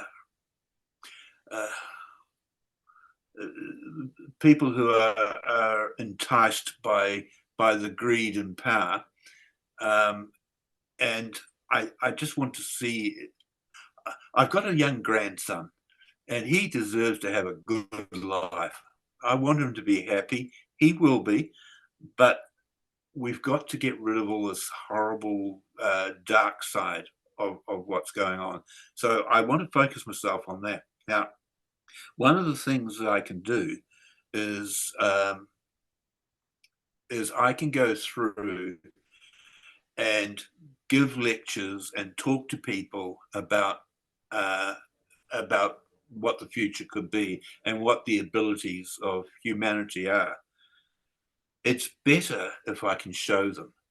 And when I go and I teach people a health and wellness class, which teaches them breathing, they do not understand necessarily that they're going down that journey, which will help them to heal themselves, will help them to move energy through, will help them to visualize, and will help them to manifest. Once they start getting that sort of side of it, that's just job done for me. I think it's a good way of moving the humanity forward, and I don't know how that will go, but I'm testing the waters here in my local little village, and we'll see how that goes. I've got to go to Japan, as I say, next month, I think it is. I'm not quite sure why that is, but the Hikawa Shrine is the shrine of the samurai, for all the sword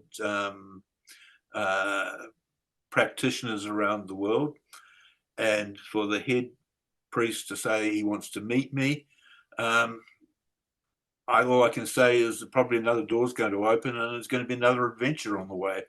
And that would be just marvelous. I would say so, absolutely. Your life is unfolding. I'm seeing like a hallway with all these doors. All the doors are open. So it's like you've got lots of doors to go through. Beautiful. Beautiful. Yeah, thank you. I probably don't need a lot of doors to go through, just one would be nice. We do what we have to do. Yeah. Can you please talk about being an ambassador to other races and how you see the unfoldment in this role? This one's an interesting one. I can't remember who it was that was giving us a talk about what was going on, but he made a comment and he said, nobody is taking any leadership. And he said, does anyone here feel like they have a leadership role to play? And there was nothing being said. And I thought, oh, okay. Once again, I'll put my hand up. And I said, look, I do. I feel like I've got a leadership role to play in this. And he said, what is the leadership role? And I said, I can see myself as an ambassador to other races wanting to visit Earth. And the job is that I have to discern whether or not they're benevolent or malevolent to humanity.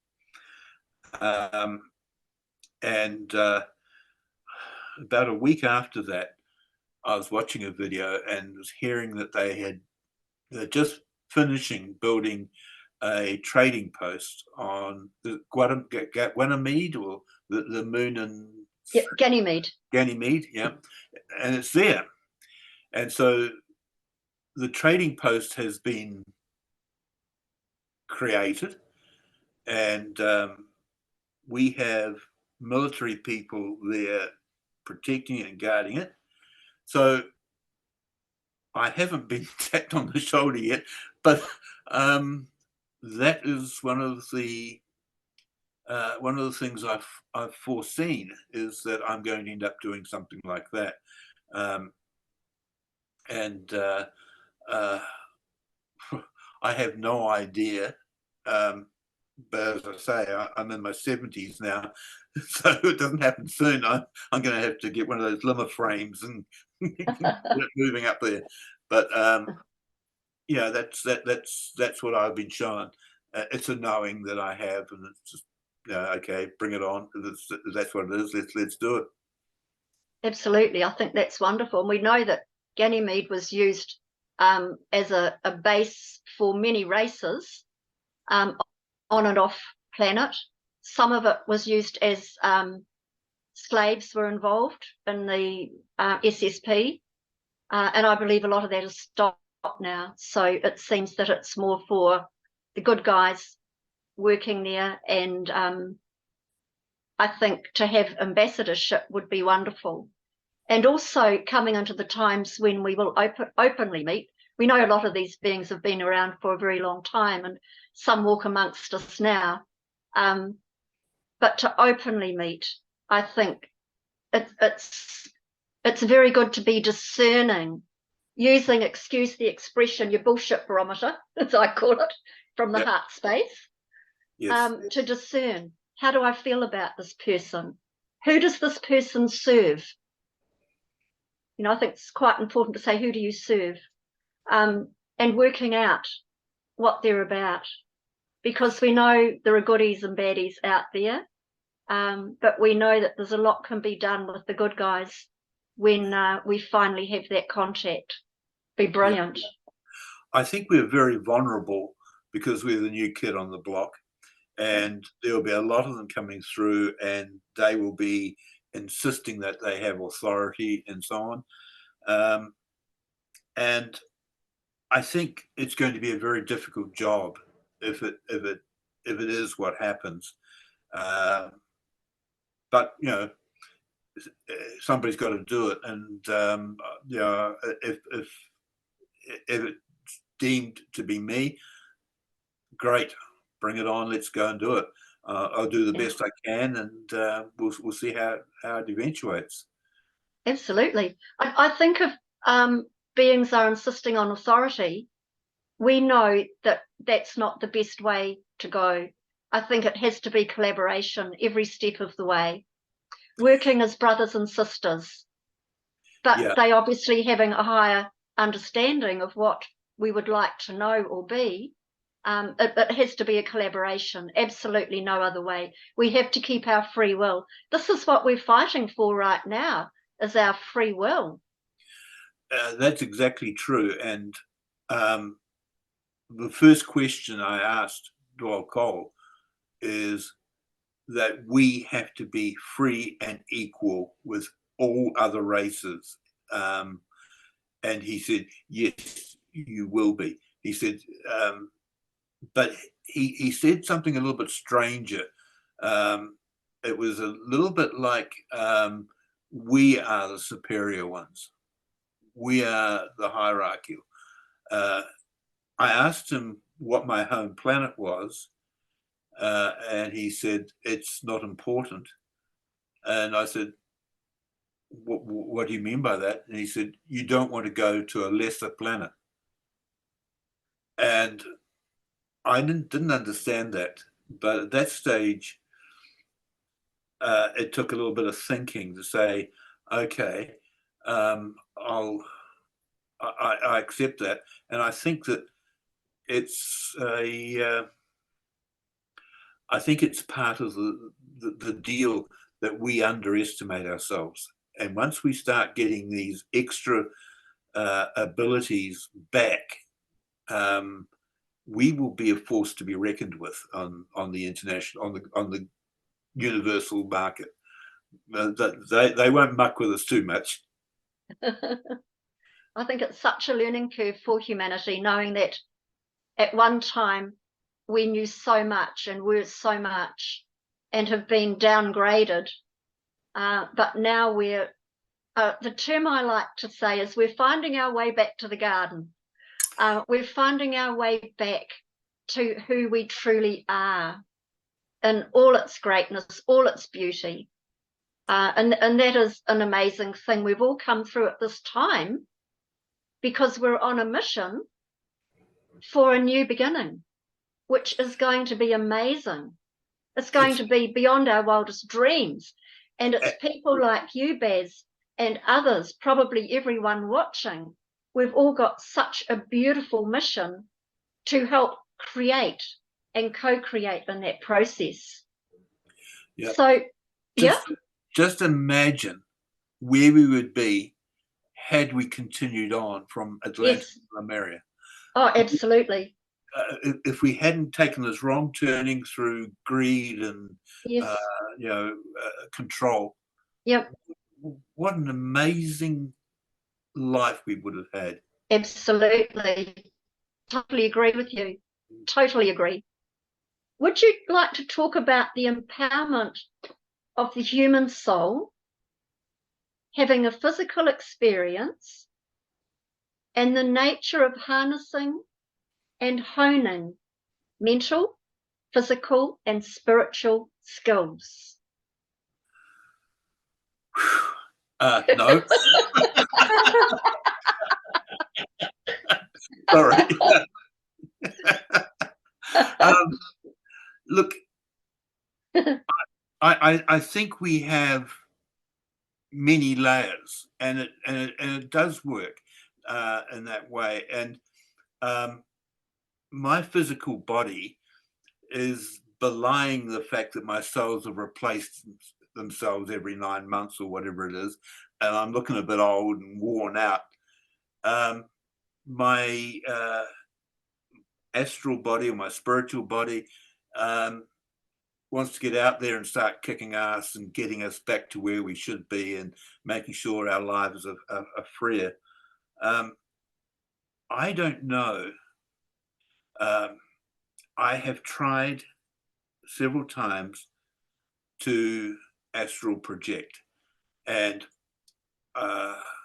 normally in the mornings I lay in bed and my body starts shaking. Everything's shaking. And I'm going, okay, this is it. This is it. Don't get excited. Don't bugger. And, that happens about 3 or 4 times. And then I'll get one surprisingly. I'll be sitting down or something, and next thing it starts to shake, and I'm going, oh, here we are. Here we go. Now, just relax. Just, lost it. And I'm just not getting there at the moment. But I think that I will keep trying. And I really want to. I want to be able to do it. I've done it once, which they told me was a near-death experience, where I went out of my body and I looked down at my body and I thought, oh, this is weird. But it was such a beautiful feeling. I have never, ever felt so beautiful. The big thing for me was that I couldn't feel gravity. I was doing silly things like going, oh man, this is so easy to lift my arm up and down. Look at this. It's just cool. If I was like a kid in a candy store. I was playing with the silly things, and I now wish to hell I'd smarter enough to go and find out and do other things. But I guess once a child, you're always a child, and I just that was it. I waved my arms up and down and thinking how incredible it was to be able to move my arm without having to worry about fighting gravity. And next thing I was back in my body again, and that was that. So that's about all I can give you on that, Jude. I'm sorry. No worries. There'll always be another time. There'll always be another time, and you can do again what you want to do then. It's all good. Well, yeah, I do, and I've got several projects I want to do. I want to get into. I believe that New Zealand has an amazing history. Goes way, way back, further than what we will admit to. And I think we've got pyramids here, and I want to go in and check my UFOs. So I want to go inside the hills and see what's in there and see what we can find, and work this all through. So yeah, if I can get the separation sorted and stop getting too carried away with my mind, I'll let you know. I think that's brilliant, Baz. Is there anything else you'd like to talk about before we open to questions, or do you think that's it? No, I would just say the most important thing to me over the last 5 years or so has been the mentorship I've got from you ladies and gentlemen on this show. In the past, I would have said overactive imagination and passed it off. I wouldn't have known what to do. I wouldn't know where to go. I wouldn't know what to look. Lee has been amazing. You've been amazing. Judy Peters, amazing. Francis, amazing. Sonia and Catherine have been absolute stalwarts. They're just absolutely amazing people. And I love you all dearly. But would you hurry up and get me on my buddy bike? That's your job.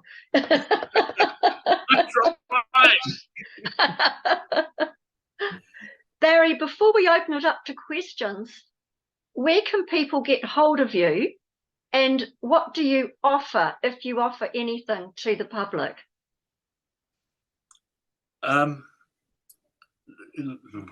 Because of what I've been told by the ascended masters, the only thing I offer the public is love, because that's what I've got to do. And I love you. I love you guys a lot. I live in a small village called Birdling's Flat, right on the ocean.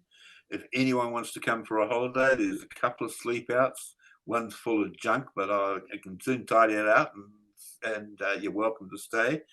It's right on the beach. If you want to talk to me about anything, just please give me a ring. You use the emails on the system or contact me. I'm happy to talk.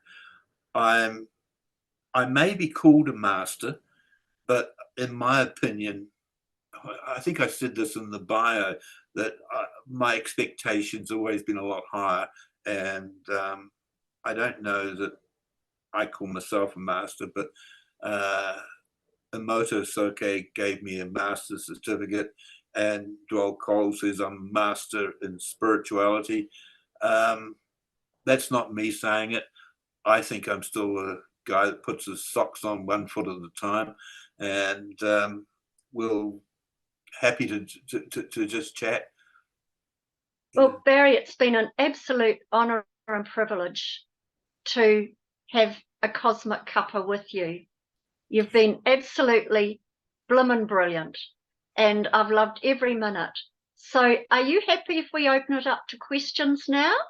Of And we'll course. see what people have got to say. Thank you so much. Bless you. I'll just put it back on gallery so I can see everybody. Oh, there's still people here. I can't believe that. There are. There definitely are. Hello, Francis. How are you? I'm really well, thanks, Jude. Thank you so much. Barry, oh my God, that was amazing. Thank you for all you shared. But I'd like to say, you know, because you were talking just towards the end there about your astral projection and all of that sort of stuff. You know, when you were doing that room clearing, you were doing it then. It was unbelievable. Like there was another being that was moving through you. It was that fast. So you are doing it, and it's like when you get your head out of the way, because you know our head gets us into trouble at times, but it is happening naturally for you when you're not trying to do it. Francis, you're a goddess. I can't believe it, but you're awesome, and you know that just adds a big exclamation mark on what I was just saying about how you ladies have helped me so much. I had no idea that I would be doing that. But it was brilliant to see, because it was just like this other energetic form moving through, like your body was still there, but this other energetic form was moving through you, pushing the energy, but it was all part of the one energy. So even the energy that was coming through you to clear the room, that was all part of your being expressing itself in a more expanded form. Wow. See? I'm sorry, that's all I can say. It's just wow. So, Barry, I guess you've got to thank girl power, huh? Well, do you know, one of the funny things is that when I had my 24-hour dealing desk in Auckland in the banking, I had all girls and as dealers, because they wouldn't have let men get away with nonsense. They were strong and they were good and they were marvelous. And I was the only one that had women, but only one that had all women. Only dealing room in New Zealand. So, I respect ladies, and I just think that our relationship between males and females on this earth will change dramatically, because not only I'm saying we're equals, but I suspect that the women are more equal than some of us are. Well, it's all power to the divine male as well. Yeah. I can be a bit cheeky, so forgive me, but it was just interesting that you said that you gained a lot from the woman on this platform. So I'm just plugging for girl power there. So don't take that to heart, guys, because you're just as special too. Absolutely. Rose, how are you? Hi, I'm fine, thank you. Thank you, Baz, for this fascinating talk. It was lovely. I'm glad you came on. My question is, would it be possible for you to do a teaching class on ki and breathing via Zoom? I would think it would be possible, yes. Because I'm in Austria and I can't go to Christchurch every week. Well, One day I'd like to come and visit. you'd be most welcome. If there's an interest, of course we can arrange something. We could do something like that. I think that, as I was trying to say, is I think the long-term ramifications of being able to do this is massive, more than what we understand. So, and I can't tell you what they are, because what I've seen, according to the Ascended Masters, is the tip of the iceberg. I have no idea what we're capable of, but I know it's a lot more than what we're doing now. So yeah, I'd be happy to do that. It Yeah, was I'd love to something do I was that. actually thinking of too, Bez, but I was going to mention it offline. But since Rose has mentioned it, I think it could be a brilliant idea. And I'm sure Lee would be very open to having that happen on this platform too, or wherever you want to do it. Absolutely. Oh, thank you, Lee. that could be amazing. Yeah. Yeah, no, excellent. Well, if everybody's interested, let's have a bit of a poll or whatever and see what we can get. And I'm certainly happy to give them a time and do what we can.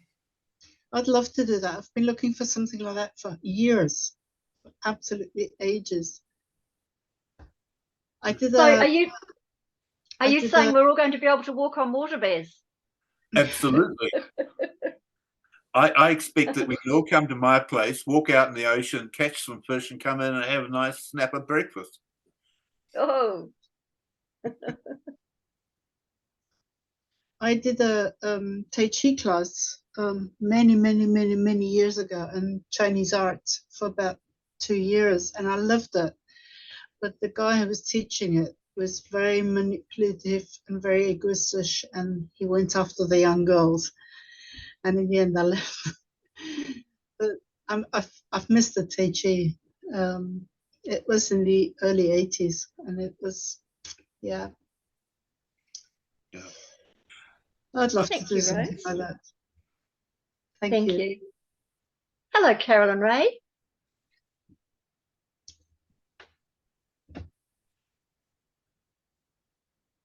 Hi, would you like to ask your question, please?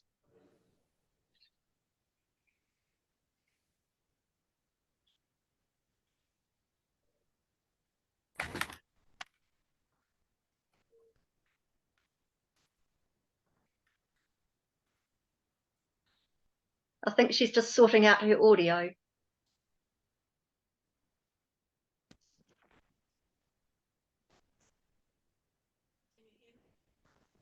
I can't. Yes, I can hear you now. Absolutely. Sorry, Yes. I forgot. I've had problems with a microphone, so this is my solution. So thank you, Baz. It's been very interesting listening to the experience of energy from a martial arts perspective. But I don't actually have a question, but maybe something to offer. When you're saying how you sometimes experience, the body shaking and then something got in the way. I would say just allow it, just be with it, just allow it and follow where your body takes you. Your arms and legs may start flailing, who knows, but just allow it. And that's something I noticed along my healing journey, doing healing work. And some people used to get a bit alarmed. They used to think I was going to take flight or start breakdancing or something. But interestingly enough, even though I can be in my head a lot, I actually enjoyed exploring that, just allowing it to happen. And because I was doing it in a rather private environment, I had the freedom to do that. And whatever it was, I knew there was a sense of being guided. Something was guiding me, and this is what I needed to do to move the energy for either for myself or the person I was working with. So I would think when you just notice that your body's starting to go into one of those jingle jangle moments, just be and allow and have fun with it, enjoy it. Do you know, I've been told that before, and thank you very much. Yeah, and I do try, but I get too excited. I just got to take that thought out of my head and just go, oh yeah, it happens. But I'm just like, oh man, no, I want to go to Hawaii. But well, it's I think it's more about learning to walk before you run. Yeah. Eventually you'll fly, but you got to get off the ground first. I understand that. In fact, that was one of the conversations I had with Dwell Cole. I said, I'll start trying to take baby steps. And he said, why? I said, because generally I jump onto a galloping horse and take off and live to regret it because I didn't do it the way I should have actually done it. And he said, it's not a problem. If you're aiming for Mars and you get to the moon, you're still done pretty bloody well. And I'm thinking, yeah, okay. And so at the end of that mission, we look forward to being up here with us, riding your white stallions right through us. Yeah, we'll have to see. Yeah. Look forward to the next installment. Yeah. Thank you, Carolyn Ray. That's really lovely. Does anyone else have a question before we close?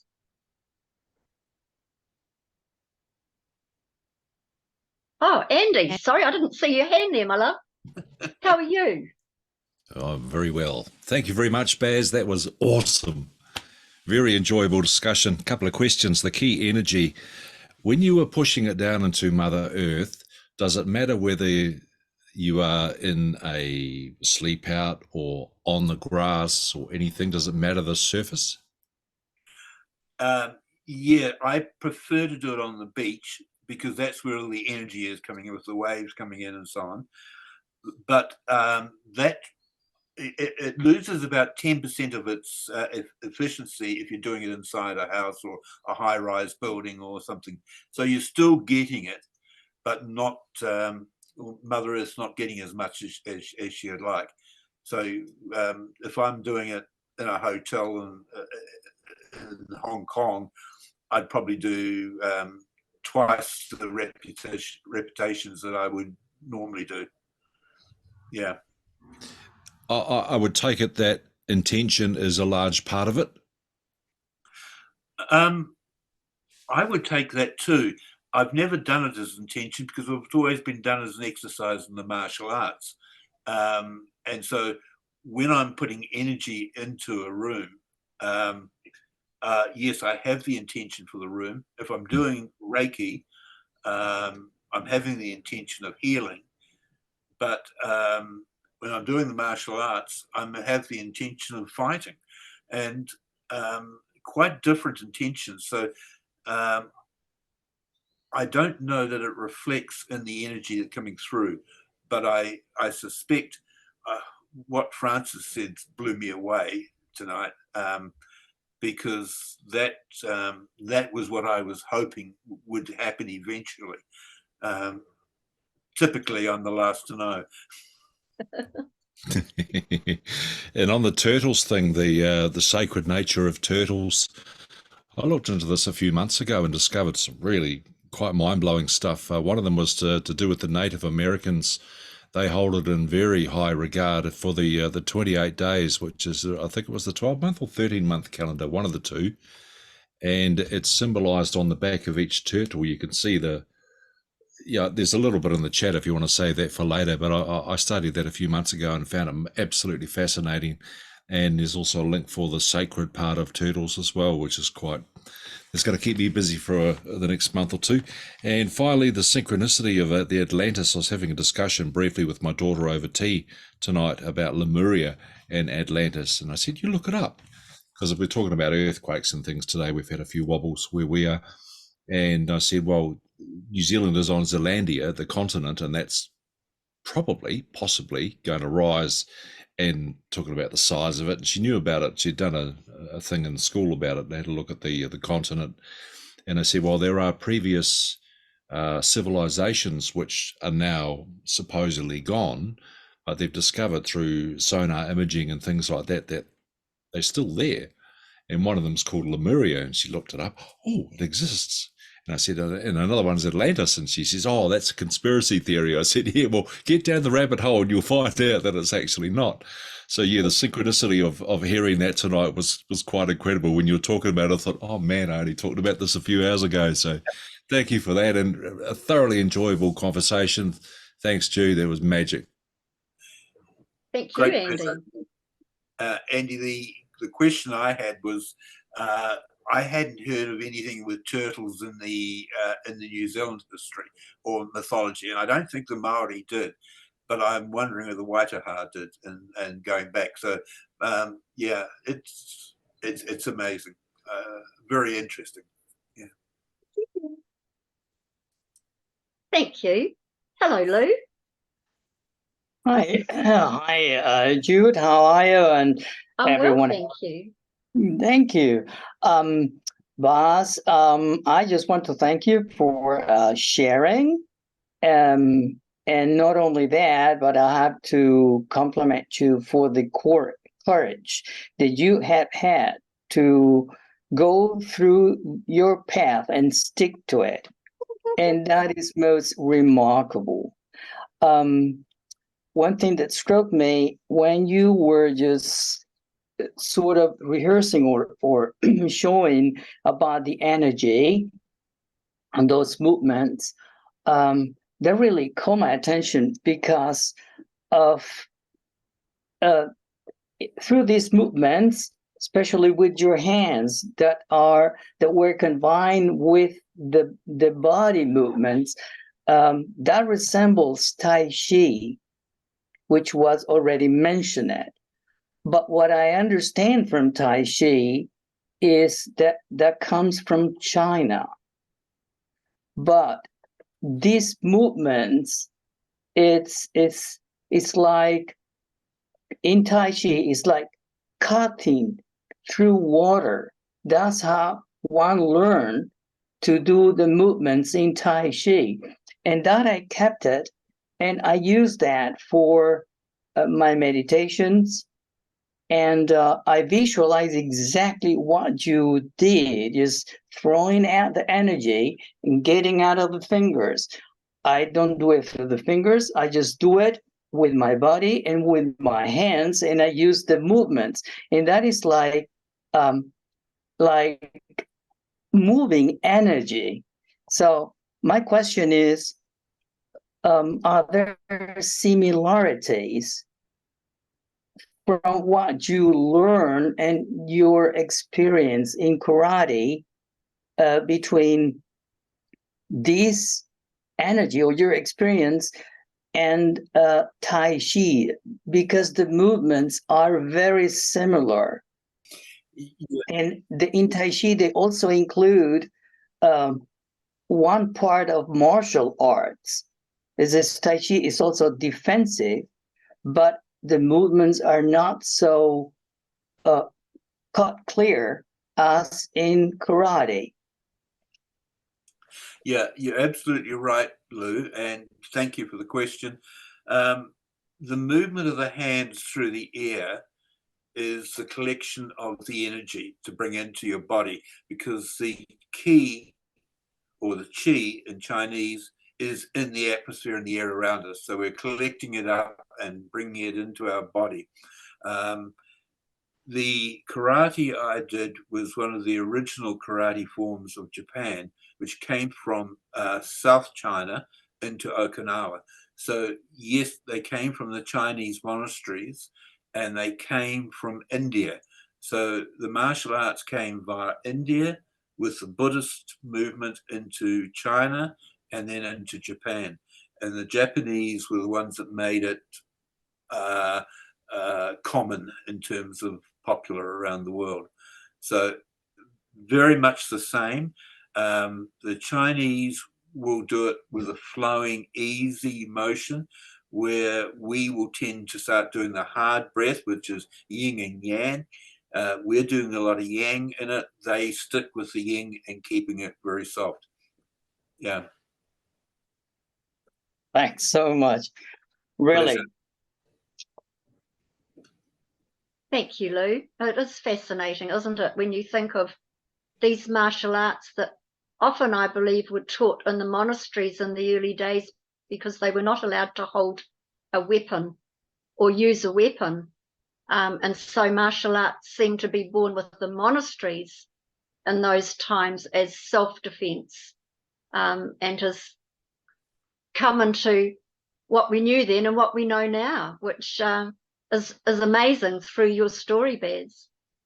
Yeah. Karen. I think. Oh, sorry. Yeah.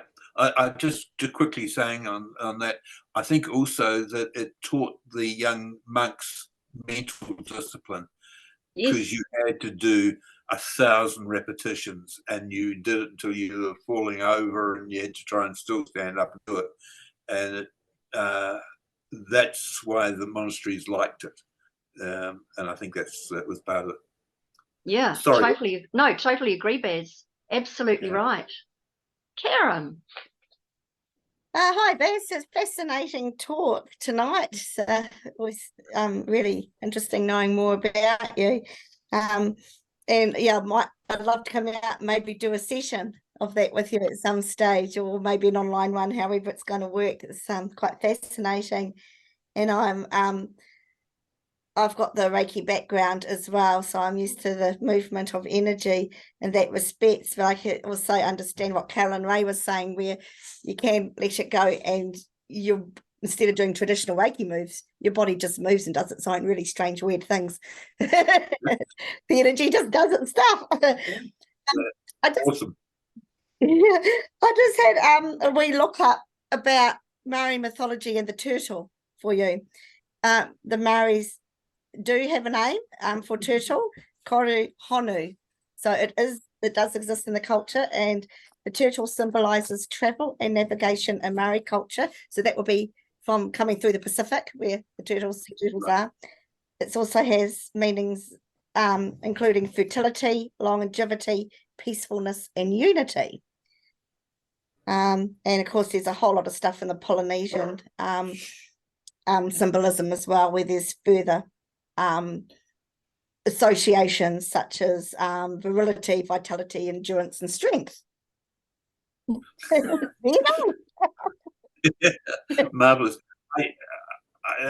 I guess the question was, I didn't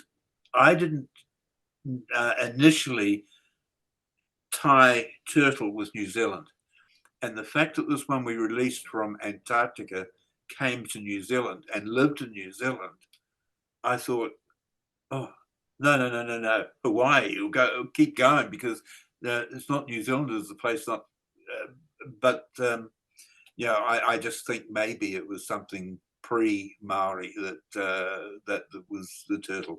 So yeah, it's just fascinating, because I try to get an explanation for things.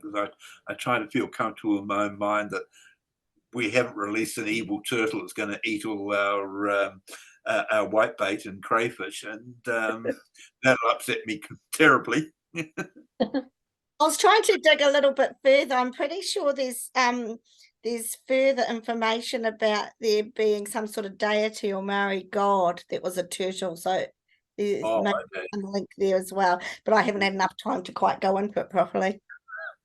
Oh, well, if you find anything, let me know, because I would be interested in that. Yeah. Okay, will do. Thank you. Thank you, Karen. Any final words, Bess, before we close? Oh, I just think you're all fantastic. I didn't expect anybody to have any interest at all in an old warrior that's been, has been stories. And you all seem to be following a very, very similar path, and I'm over here on this tangent going, completely different direction. But I can see a conversion coming, and it's been marvelous. It's nice to be understood, and having sold my soul to you all and told you my misgivings and my terrible history, it's now I can talk and carry on, and everybody will say, well, it's just old Baz, don't worry about it. So that'll be just fine. Baz, there's nothing about you that is not amazing and continues to be so. And I think we've all been very privileged to hear a fascinating story of where you've been, where you are, and a little of where you're heading. I think it's remarkable. And I think I might be having to make an effort to come to some of your classes. And we would definitely love to see you. Lee's given permission already, I don't know whether you know that, for you to do an online session or sessions. I think could be incredible to help people learn how to use energy with the breath. Would be amazing. Whether you call it a martial arts class or a Keep Fit class with breath, who knows? I think it could be wonderful, because you have that knowledge and that wisdom, and using energy with the body fascinates me, because I work with energy as well, and to learn more about how you utilize that for yourself, for others, for crystals, for Mother Earth, whatever, so be it. If that's what you'd like to do, you might want to have a chat to Lee about that. But thank you so much for this evening. It's been an amazing talk. I hope you've finished your cuppa, everyone, by the way. Thank you all so much for joining us, our amazing 5D family. And until the next time, we'll say au revoir. Thank you very much. Thank you, everybody.